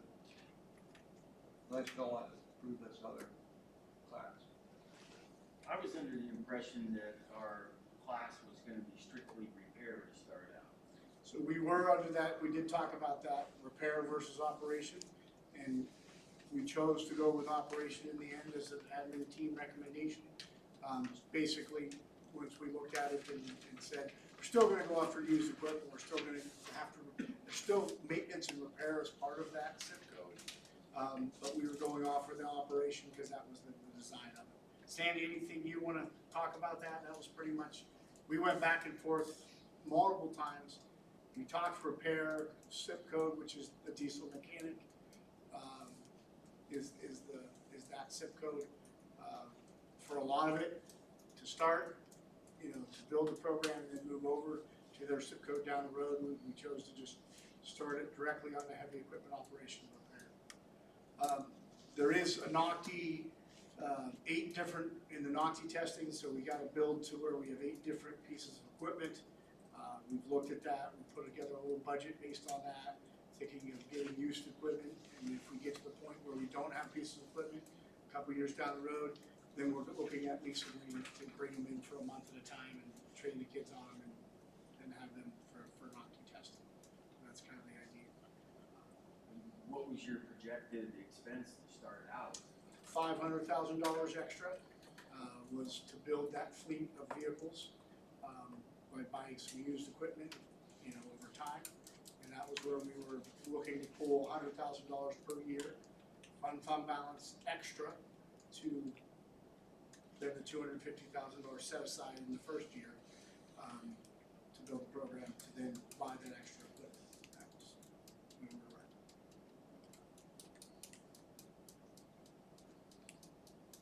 at. And of course, that's without getting donations of any old equipment that's no longer being used by different excavators and so forth. You know, trying to work with them for possibly helping us to get the program up and running. Did you get a date? You said you were gonna lease an excavator, so give them an excavator for a month? Yes. We'll even give you a letter saying thank you. So the other programs, when they built it, they basically had a dollar lease agreement just because of insurance purposes, that kind of stuff. If they did it that way at times, then they got donations and put it under them. You know what I mean? So, you know, I look at Sandy because Sandy's done a lot of legwork with the curriculum directors to talk about different programs. Venango has heavy equipment in operation. Their program's under the repair slip. It's under the diesel mechanics slip. But they have a whole fleet of program, you know, whole fleet of stuff that they've built up over time. There is, you know, some out east career tech centers that got sponsorships and have a whole fleet of a certain type of vehicle, whether it's Admar or whatever. They pretty much, you know, kind of say, hey, your kids are going to be using this for 4 years. We're going to give you equipment so that they get used to our equipment, and then when they're in the business, they're going to lean towards purchasing our equipment, right? Like, we will have all those discussions we could possibly have and shake hands and kiss babies and all that good stuff. At this level, we are approving, you know, to get it moving forward and then continue to have those discussions. And we talked about, like, that was why we did diggers and dumpers. That was why we, you know, kind of had Puka in here and several of the contractors and donated their time. They loved that event.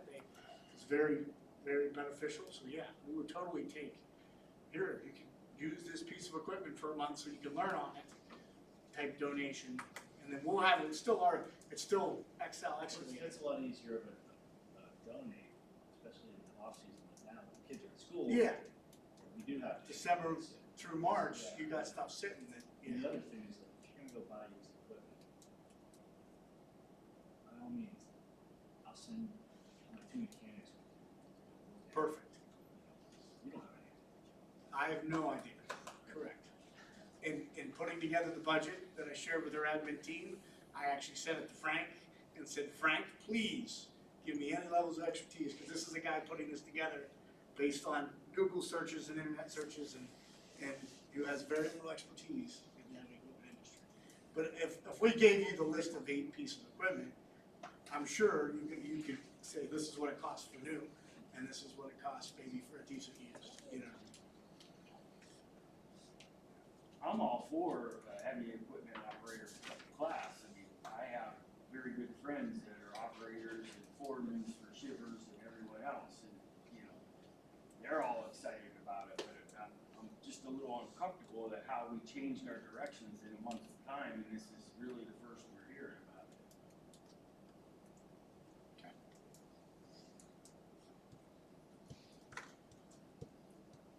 SIP code.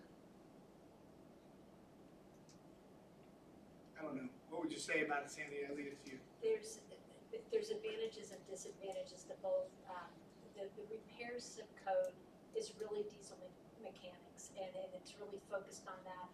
It has none of the operator part in that. And, you know, just with the conversations that we have with the local employers, that's what they're looking for. I mean, trust me, they're looking for all of those trades. You know, mechanics are needed too, but really to, you know, get some of our construction kids and some of the other, get into those avenues. You know, we really need that type of training. The gentleman that I talked to at Lehigh, he started their program years ago, and he talked about, you know, different programs that are even using virtual trainers, and then they partner up with different, you know, equipment, Companies that salespeople. give, Yes, thank you. Give a And, piece you of know, equipment. you could even do try your knocking testing, you know, at a company where they have that kind of, you know, equipment. So there's a lot of different avenues to go. You know, he keeps sending the invitation, when are you coming to see our program? So, but, you know, in what's best for students, I think it's really the operator end of it rather than the mechanic end of it. And that was really the decision. In the event operator end of it, there's still preventative maintenance. They're still learning about the engines, the hydraulics, and all that good stuff. So that's where we said at the last, you know, kind of towards the end, where we were leaning one way the whole way, and we leaned back. For the record, in our 3 or 4 months of looking at this program, we bounced back and forth internally on, well, and the reason why we were going diesel mechanic, because it's a SOAR program, it's in the state PACT program, where this one is not statewide articulation, that kind of stuff. And ultimately, it was one of the main reasons was that one's already defined with the SOAR, the task grid, all the good stuff. But this other one's already defined with the task grid and everything, that it's just not statewide. Here's your standards-based curriculum statewide the way the SOAR program. Mechanics are either bigger than they're dumber. Or they can be. It can be, yeah. Yeah, I mean, either way, it's heavy equipment operation and repair. And that's what they're going to do, you know. Well, and it sounds like there's ways to soften the blow of having $1.5 million worth of equipment sitting in our garage. I think that's maybe the big, at least maybe that's what I'm hearing, is the big objection is that asset acquisition of X amount of dollars is really the big pill to swallow. And it sounds like there's ways around that we're not going to be having Mark's fleet sitting out in our yard. I think it's easier to sell this program, but we were realistically looking at doing the other one because of the cost. It's the same program, it's just a little bit different in the curricular definitions The focus is behind just a it. little bit. Yeah, I mean, it's still the same program, heavy equipment operation repair. And whether you use that zip code or that zip code, just changes the units within of how it's focused. Well, the biggest change is the price tag. I don't necessarily know the price tag yet. I think that we got a year's worth of time. I think that we can get creative with some of our local companies. I think that if we go out and talk to some of the direct manufacturers, there might not be value in having a fleet of 8 vehicles sit here year round. It's not good for the vehicles to be unused for long stretches. It might be a scenario where he buys 3 or 4 vehicles and we have a rotation of lease comes in from that company that we're working with. The I lease think that I'm hoping that you're gonna look at creative ways so that we just don't have, you know, a $100,000 piece of machine sitting here because it only gets used in February. That is not the plan. The plan is. Maybe you just start leasing the stuff out to people like Mark. Then people in the That's true, you can own it and then lease it back. You can lease it for them to use in the summertime when they're busy and we're not. Right.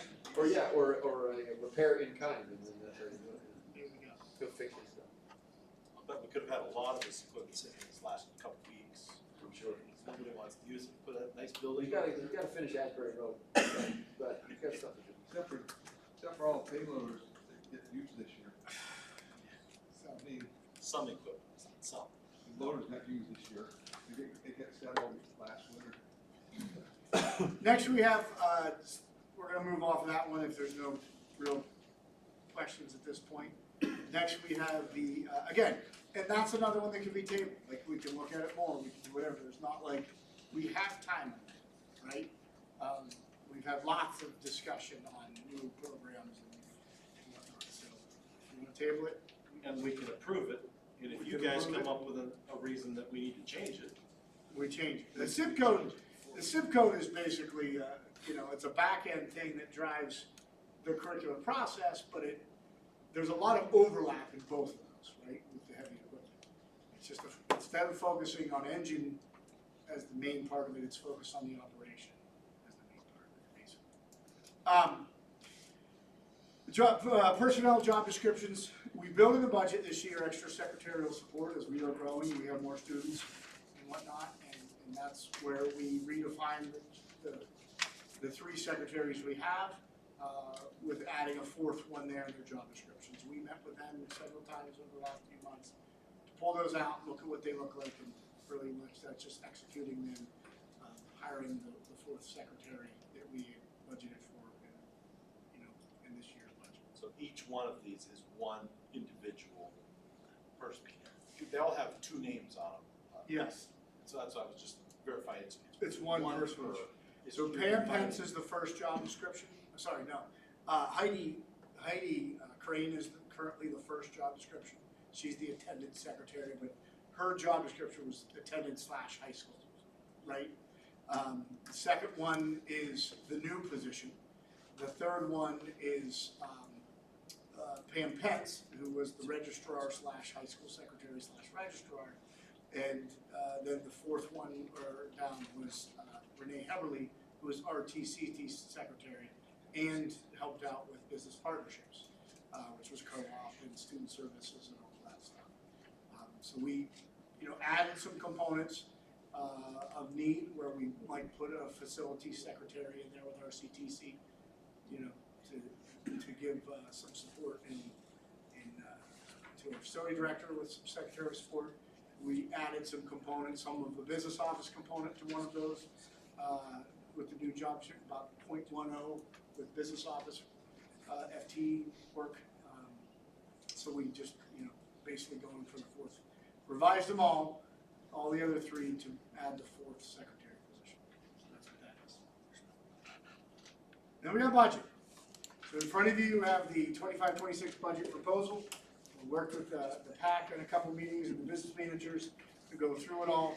And pretty much, if you want to start on page 5, start with the executive summary.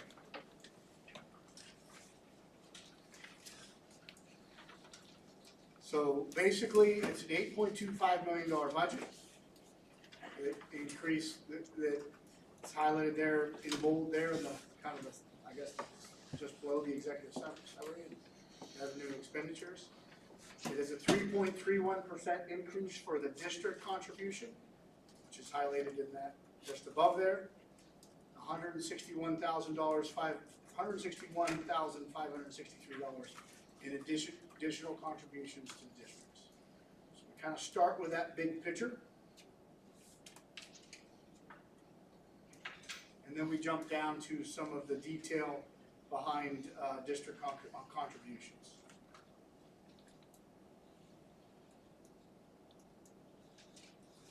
And so based on ADMs, you get where the greatest increase was for General McLean with their average daily membership going up, and a decline for Wattsburg there at the last sentence in their district contributions.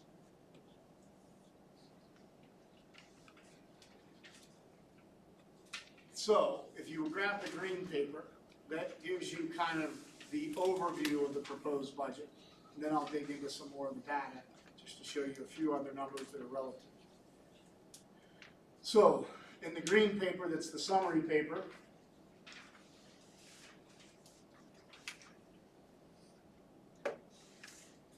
the total budget's $8.8 million, with secondary being $8.2 and RCTC being $588,000. You have the 3.31 increase in district contributions, which equates to $161,563 across the 11 districts.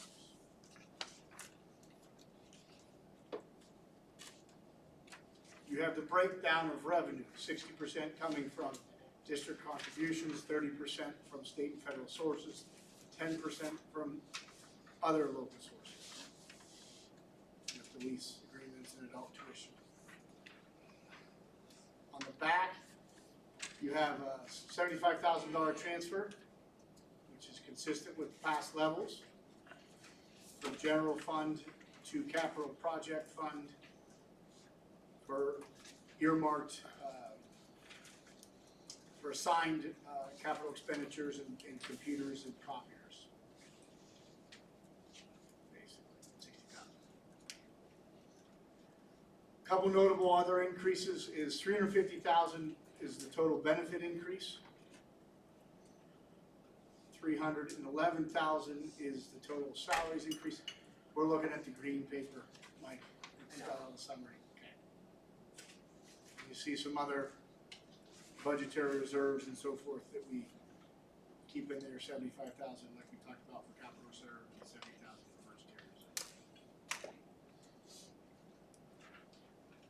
So now we'll jump back to page 26.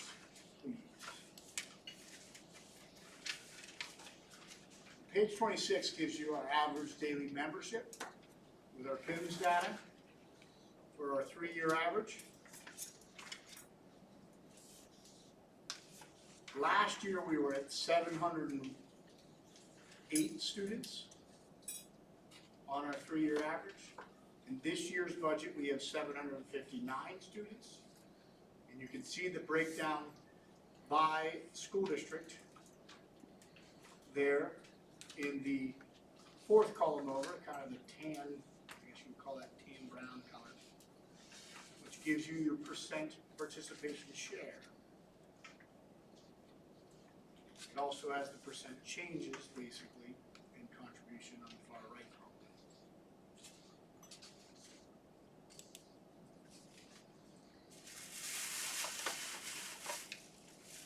Everybody good with 3-year averages?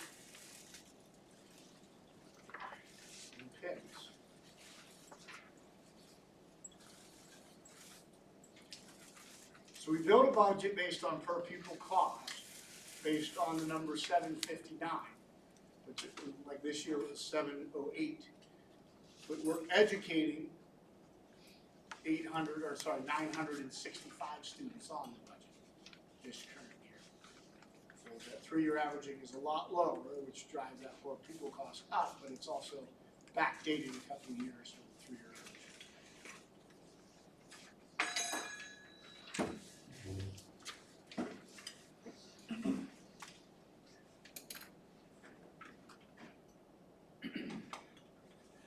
Now, if you were to turn to page 23, now we get into district contribution calculations, based on those percentages that are built off the 3-year average.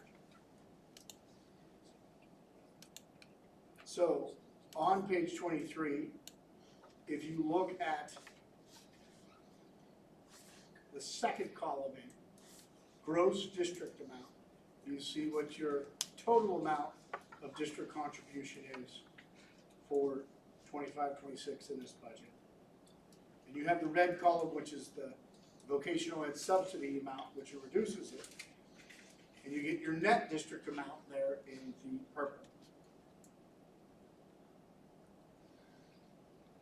And then the two light blue and dark blue columns to the right show what it was last year, and then the total change per district in that little darker blue column.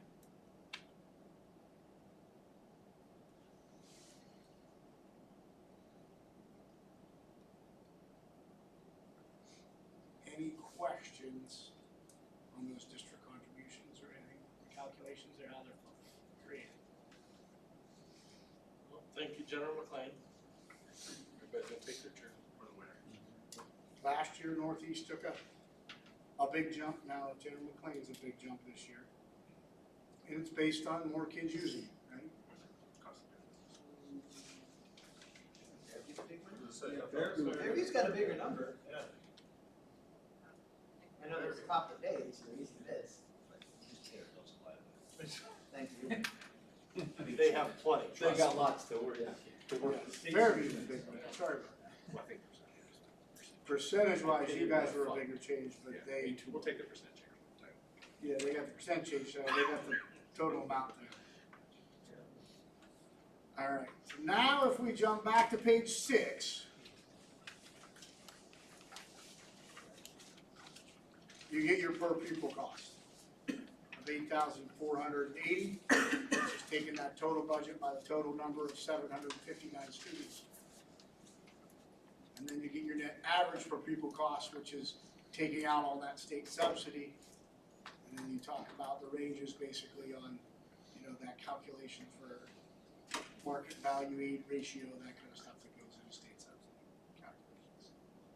So the net per pupil cost lowest is Union 61.8, 6,188, excuse me, and highest number. That is the budget that is there for the proposed.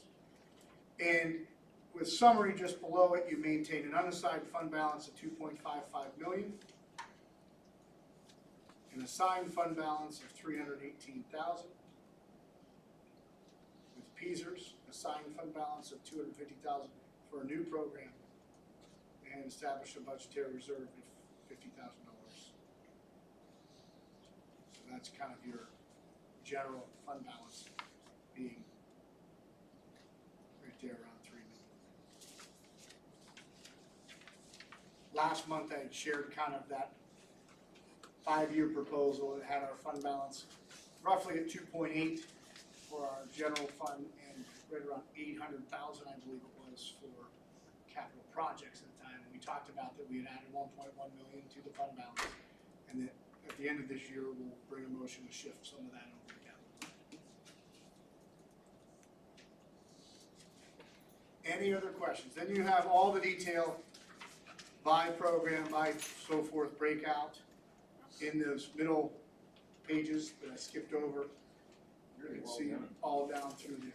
One of the questions that was raised, because we talked about administrative positions in the past, and with Sandy leaving, retiring, possibly redefining that. This budget just has a general curriculum services budget in there that does have numbers if we were to go an assistant director route versus going the current position of curriculum director. We were putting together those job descriptions and those proposals. We will bring that to you as a separate approval for job descriptions and hiring. At, working with the superintendents, talking about that with them. What does it look like? It's not adding a new administrative position. It's redefining our current positions to kind of get more bang for our buck, in my opinion, on kind of that, executive level leadership. Just so you know that is in the works to bring those job descriptions to you to say, here's what it would look like with an assistant director position. And this is why we want to do it that way versus we had talked about adding a whole new assistant principal to give Julie some help and so forth. But the proposal in this kind of budget was hire a special ed teacher to carry special ed caseload.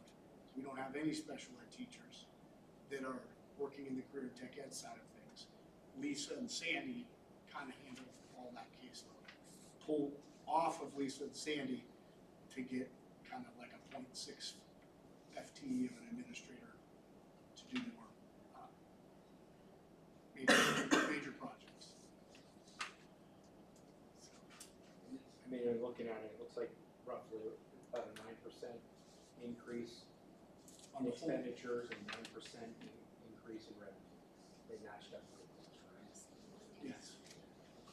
And that 9, just from a high level, that 9% increase, much of that is attributed on the expense side to some of the just regular pay increases, that kind of thing, but then also adding a secretary position, redefining some things also causes it to go up just a little bit too, right? Well, adding all the positions, not just secondary. Right. We added 4 teacher positions last year, and not all those positions, because we added like construction late. We also had one of those positions with new programs, expansion. We're not in this year's budget, so those are getting added into this budget now. Okay. Some of those positions we added last year. I think 2 of them this year, wasn't it? Yeah, because we added construction. We added construction Very good. after we approved the budget for this year, and they said, could you do it? And that's where I said, yes, we're gonna pinch, and here's why we can do it, and I gave you the justification of it's roughly $150,000 lift to double construction, and here's where we're gonna get that $150,000, and then of course, more pupil per pupil cost down the road, we'll catch that up. Yeah, because the 9% in revenue, it looked like there was a fair amount in vocational funding, there was a pretty big increase. 337,000 from the state vocation, is that right? Yes. 330, I think it was 337. This is And going then up. the rent was the other big increase. The rent was significant increase, right? Currently, trying to remember, they're 3,800 a month or something like that, Yeah. 37. Yeah, 3,700. So we're going from 3,700 a month in rent of that to 18. To Sam's point, do we want to increase what we're, I'm not saying we add cost or anything like that or increase it, but do we want to say, hey, listen, we need to be putting away of that 200,000, 100 needs to go into capital projects. And I mean, that's not in there, right? Indirectly, we're kind of doing that Okay. because last year we had 1.1 left over. Why do we have 1.1 left over last year? Because the state changed funding formula after we already approved the budget. It gave us 500,000. We also got an extra like $300,000 or $400,000 grant money that we never got before. My philosophy of grant money is I know it's grant money. It's going to buy equipment and that kind of stuff that needs replaced down the road. But I push as much as I can of current stuff, as long as it's legal, right? As long as it makes sense, into those grants, right? So like, for example, like we got $50,000 to do greenhouses, right? Which we just bought a greenhouse this week, actually, a used one. A bunch of wood and labor and tools were part of that expense of that to build a greenhouse. Well, that's tools we were going to buy anyway, right? Like, so instead of buying them Out of the budget. out of the budget, supply budget for construction, we're buying it out of the grant, which saves, $1,200 on the DeWalt set of tools. You know what I mean? Like, so it saves a little bit. As long as we go And there's back a and we budgetary assign transfer that. we can do at the end of the year as well. Right. You've got to budget your rent income somewhere. And capital reserves, we don't really budget. And if we come out ahead, you can always, then you can budgetary Yeah, we- transfer later on. Right, we want to be doing that. We want to keep that in mind. And I, when we look at, I did a 5-year analysis of where our fund balances were and where all of our budgets went to project out that 3 or 4 years. And I just took it on straight the last 5 years of past history to do that projection, because how else do you do it, right? And so you could see that fund balance go from 200,000 to 600,000 to 1200,000, 1.7 to 2.8 over that 5 years. And you see, like, well, we always kind of have like 200,000 or 400,000 left over. 1 year was 600,000. Well, we got COVID money, and we pushed expenses maybe some over there, so you didn't have to spend so much out of operating. Who knows? But yeah, so that's kind of where it's at. I'm impressed that the district contribution is really a pretty average one when you take into account that we had a couple positions that we didn't budget last year. So that increase didn't have those, and now they have them. So overall, I was happy. And I know a long discussion with the superintendents about, I know right now career tech ed is ramping up, and they're saying we need more skilled labor, and we're putting some more funding towards it. And they're worried about when does that swing back, right? Like that was a big part of our discussion. you know, we gotta prepare for that swing back, because that'll happen, like 2012, when we're cutting $1 billion of education funding, and how does that affect everybody? So we are conscious of that, and that is part of why we're having the meeting. We're having Knox come in, they're gonna present, do a little research and present on the funding formula, the history, and where do we go, and how do we do it, you know, and ultimately, if there's not gonna be a capital projects, you know, scenario like we just did on this renovation, then what does that look like?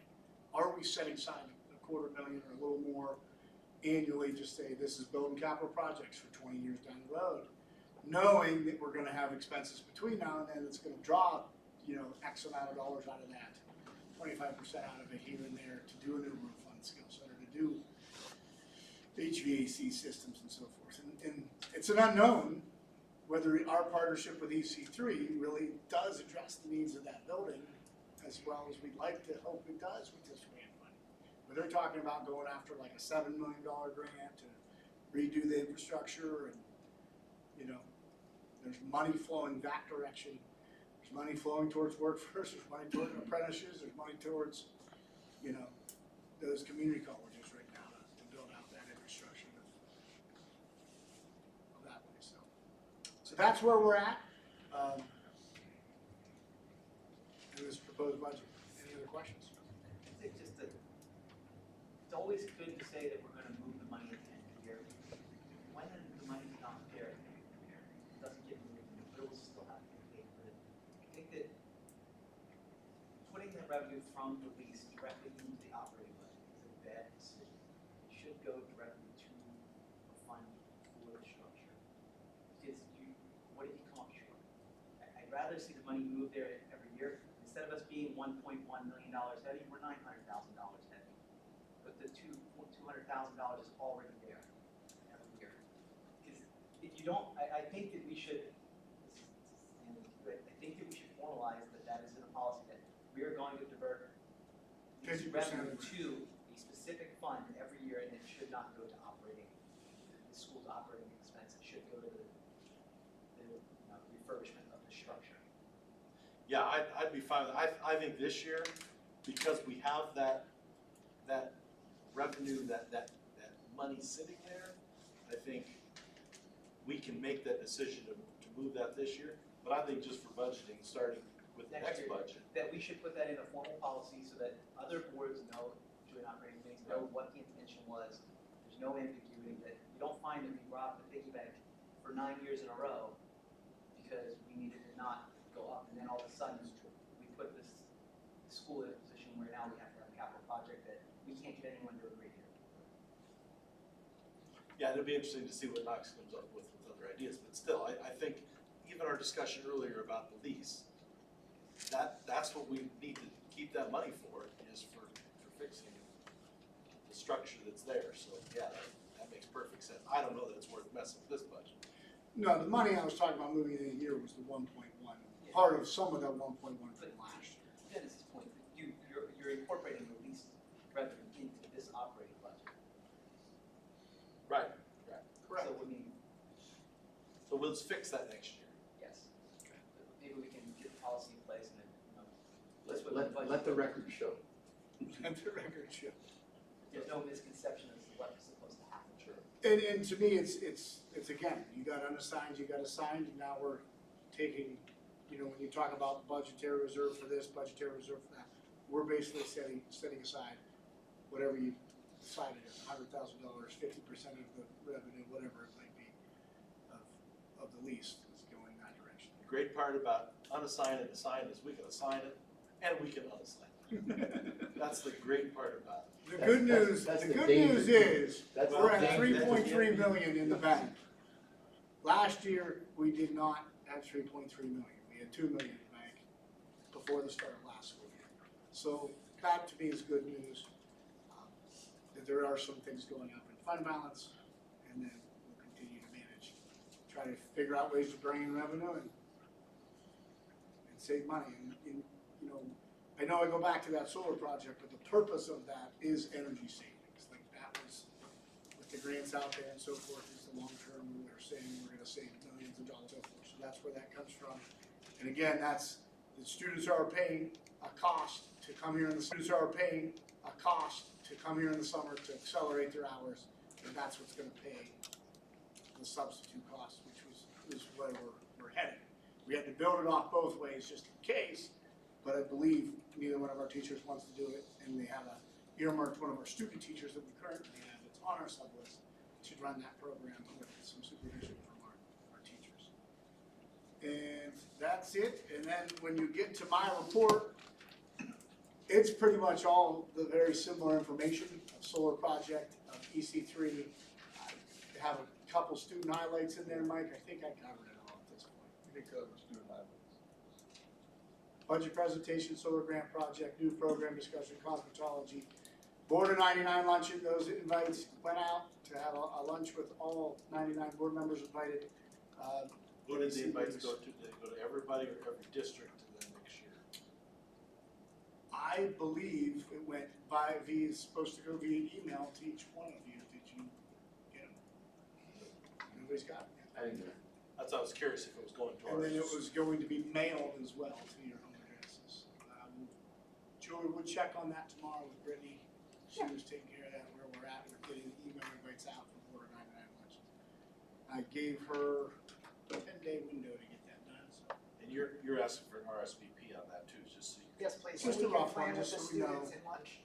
Yeah, for planning lunch. But it's a chance for everyone to come once a year, see a tour, get a State of the Union like update, and OAC meetings, staff openings.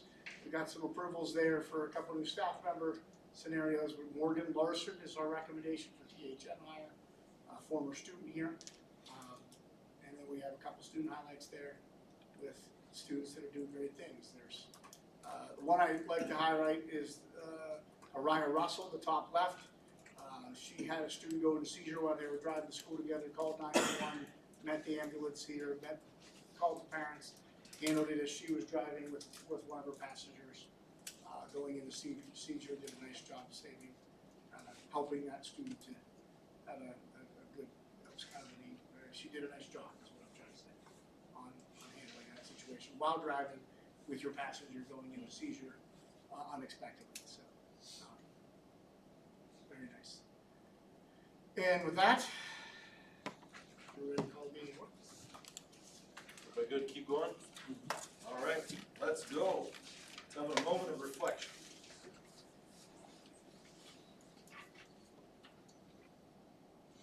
Let's rise for the Pledge of Allegiance. Pledge Allegiance to the flag of the United States of America and to the republic for which it stands, one nation, under God, indivisible, with liberty and justice for all. Roll call. Mr. McDaniel. Here. Mr. Boyd. Here. Dr. Wise. Here. Ms. Rosanna. Ms. Brink. Mr. Colboys. Here. Mr. Lindner. Present. Mr. Boyd. Mr. Rain. Here. Mr. Gilbert. Here. Mr. Morvay. Here. Don't need executive session, correct? There's requested one. We got meeting minutes.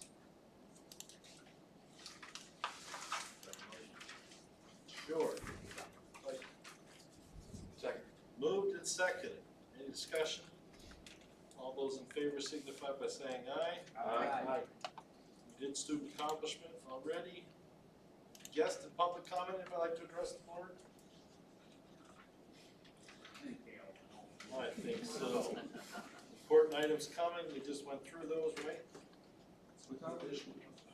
What's that? What time is that meeting on fifth? 27th. We will be at noon? Noon. And probably in this room, because we won't. We will be in this room. Yep, there'll be lunch served right at noon. During lunch, we'll give a little State of Union. That's all board members and admin? All board members and superintendents are invited, and, you know, February there's a tour they can do before or after if they want to, just to see it after the renovation. Some people have never been here to vote on a lot of things here. So they can come for lunch one day. Done at 1 o'clock, and then at 1 o'clock, we'll take a quick break, and at 1:15, we'll do our JOC meeting. As part of that. Very good. Operations and new business. DCED solar school grant. Looking for a motion. Second, Moved and seconded. Any more discussion? All those in favor signify by saying aye. Aye. Opposed? Aye. Aye. Two opposed, I think we had, 9, so right, 7-2. Passes. Donations. If we're good, do we have any, are we good with the cyber, do you wanna take these one at a time, or do you want to group them together? That's my question. Probably should take them one at a time, I'm thinking. All right, donations. Morvay, so moved. Second. Moved and seconded, any discussion? Thank you to all these people. All those in favor signify by saying aye. Aye. Opposed? Carries. Cyber insurance, and if you move it, 1 million or 2 million? So moved, 1 million. Second. Moved and seconded. Any discussion?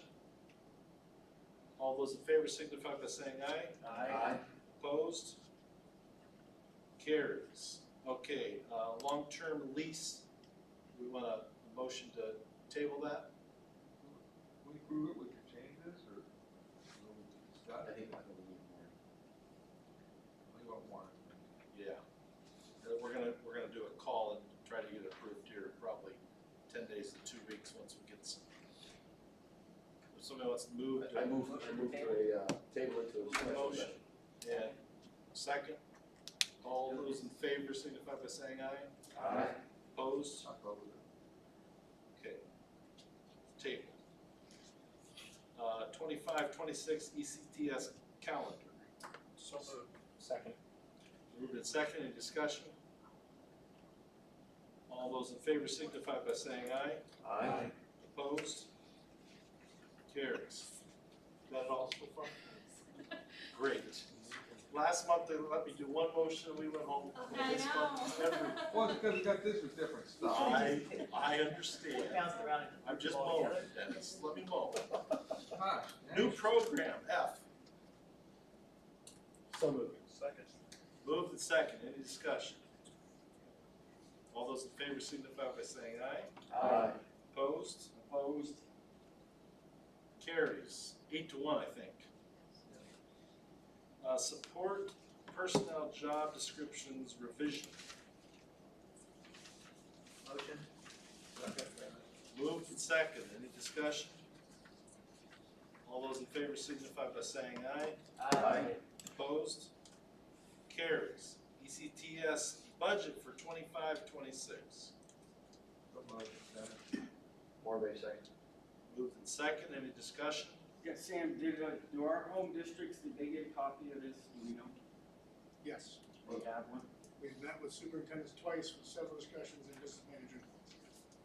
And I will forward it, once you approve it, I will forward that to your board so they can approve it.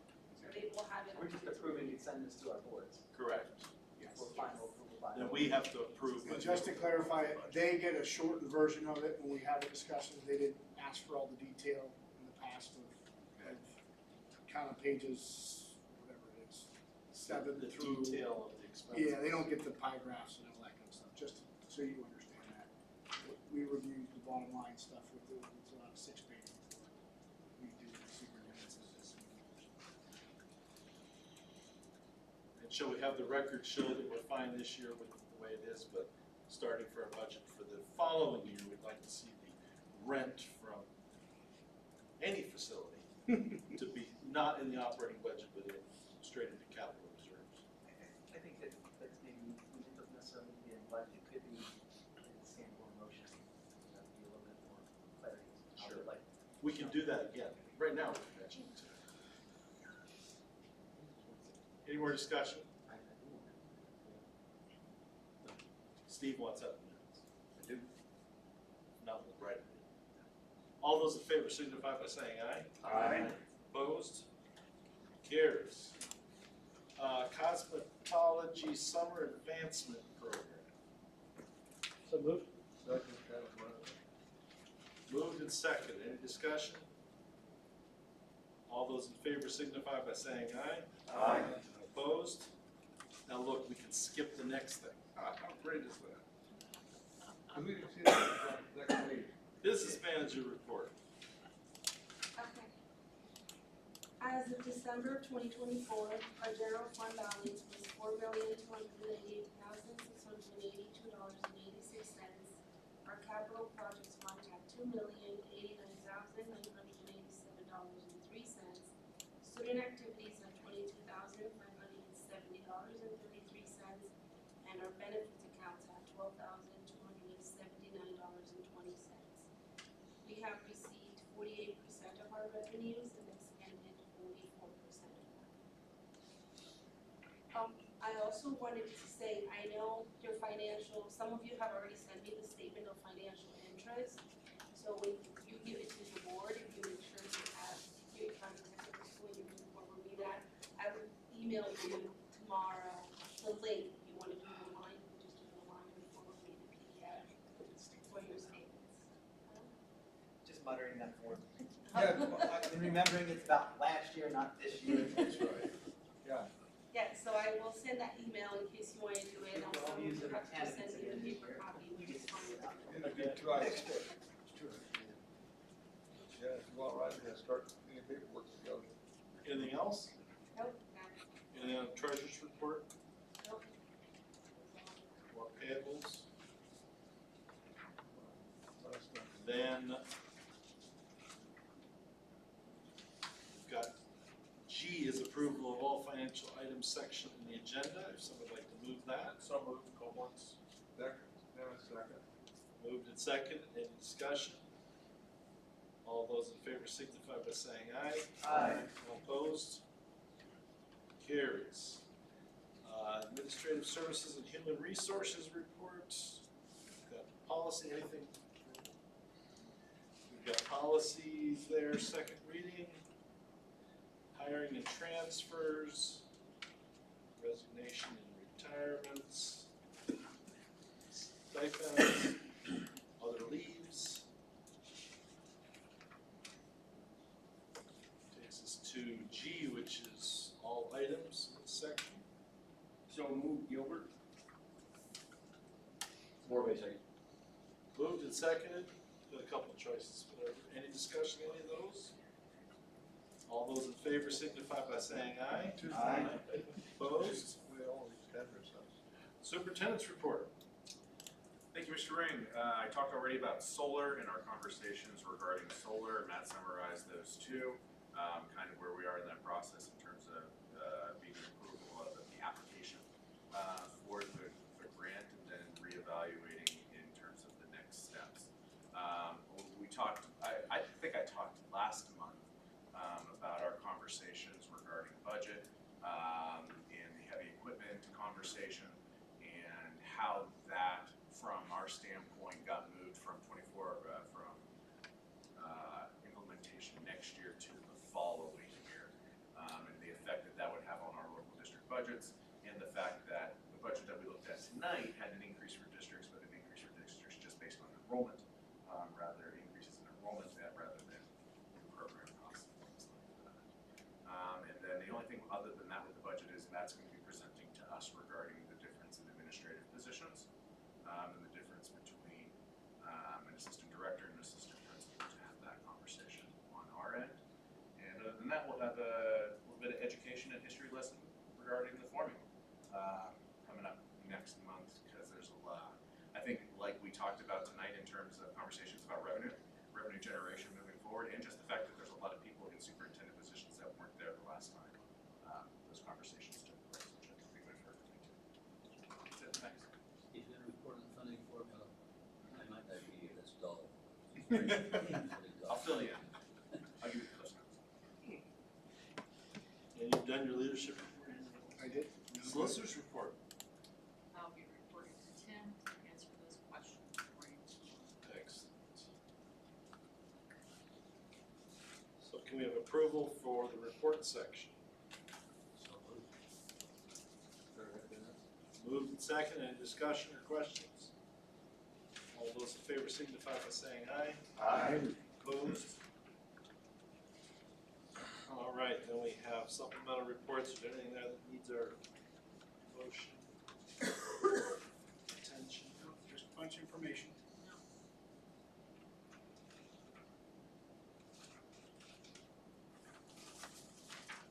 So use report, request, we need that.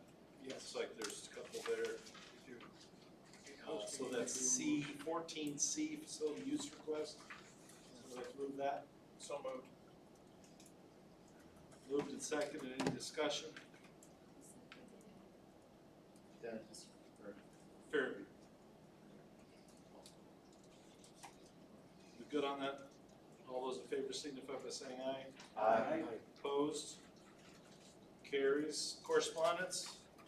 Board actions? Get this new cyber, we're gonna redo the website a little bit too? That's something that we as tech directors are talking about, all the new security changes, and that's a whole nother beast. There's But stuff on our board page that doesn't apply, it hasn't applied for 3 years. I'd love to see that, some of that don't. But anyways. yeah, we can take care of that. Just my opinion. Adjournment, one of them is board actions, current board actions that we haven't done since Aldo left. But anyways, just FYI. But adjournment, So moved. Second. well, let's go home then. Say you all. Wait for Terry, wait for Terry, Terry. Terry. She left, We're gonna leave anyways. this, No? Really? It's not 9 o'clock. I did not know. She wasn't feeling it.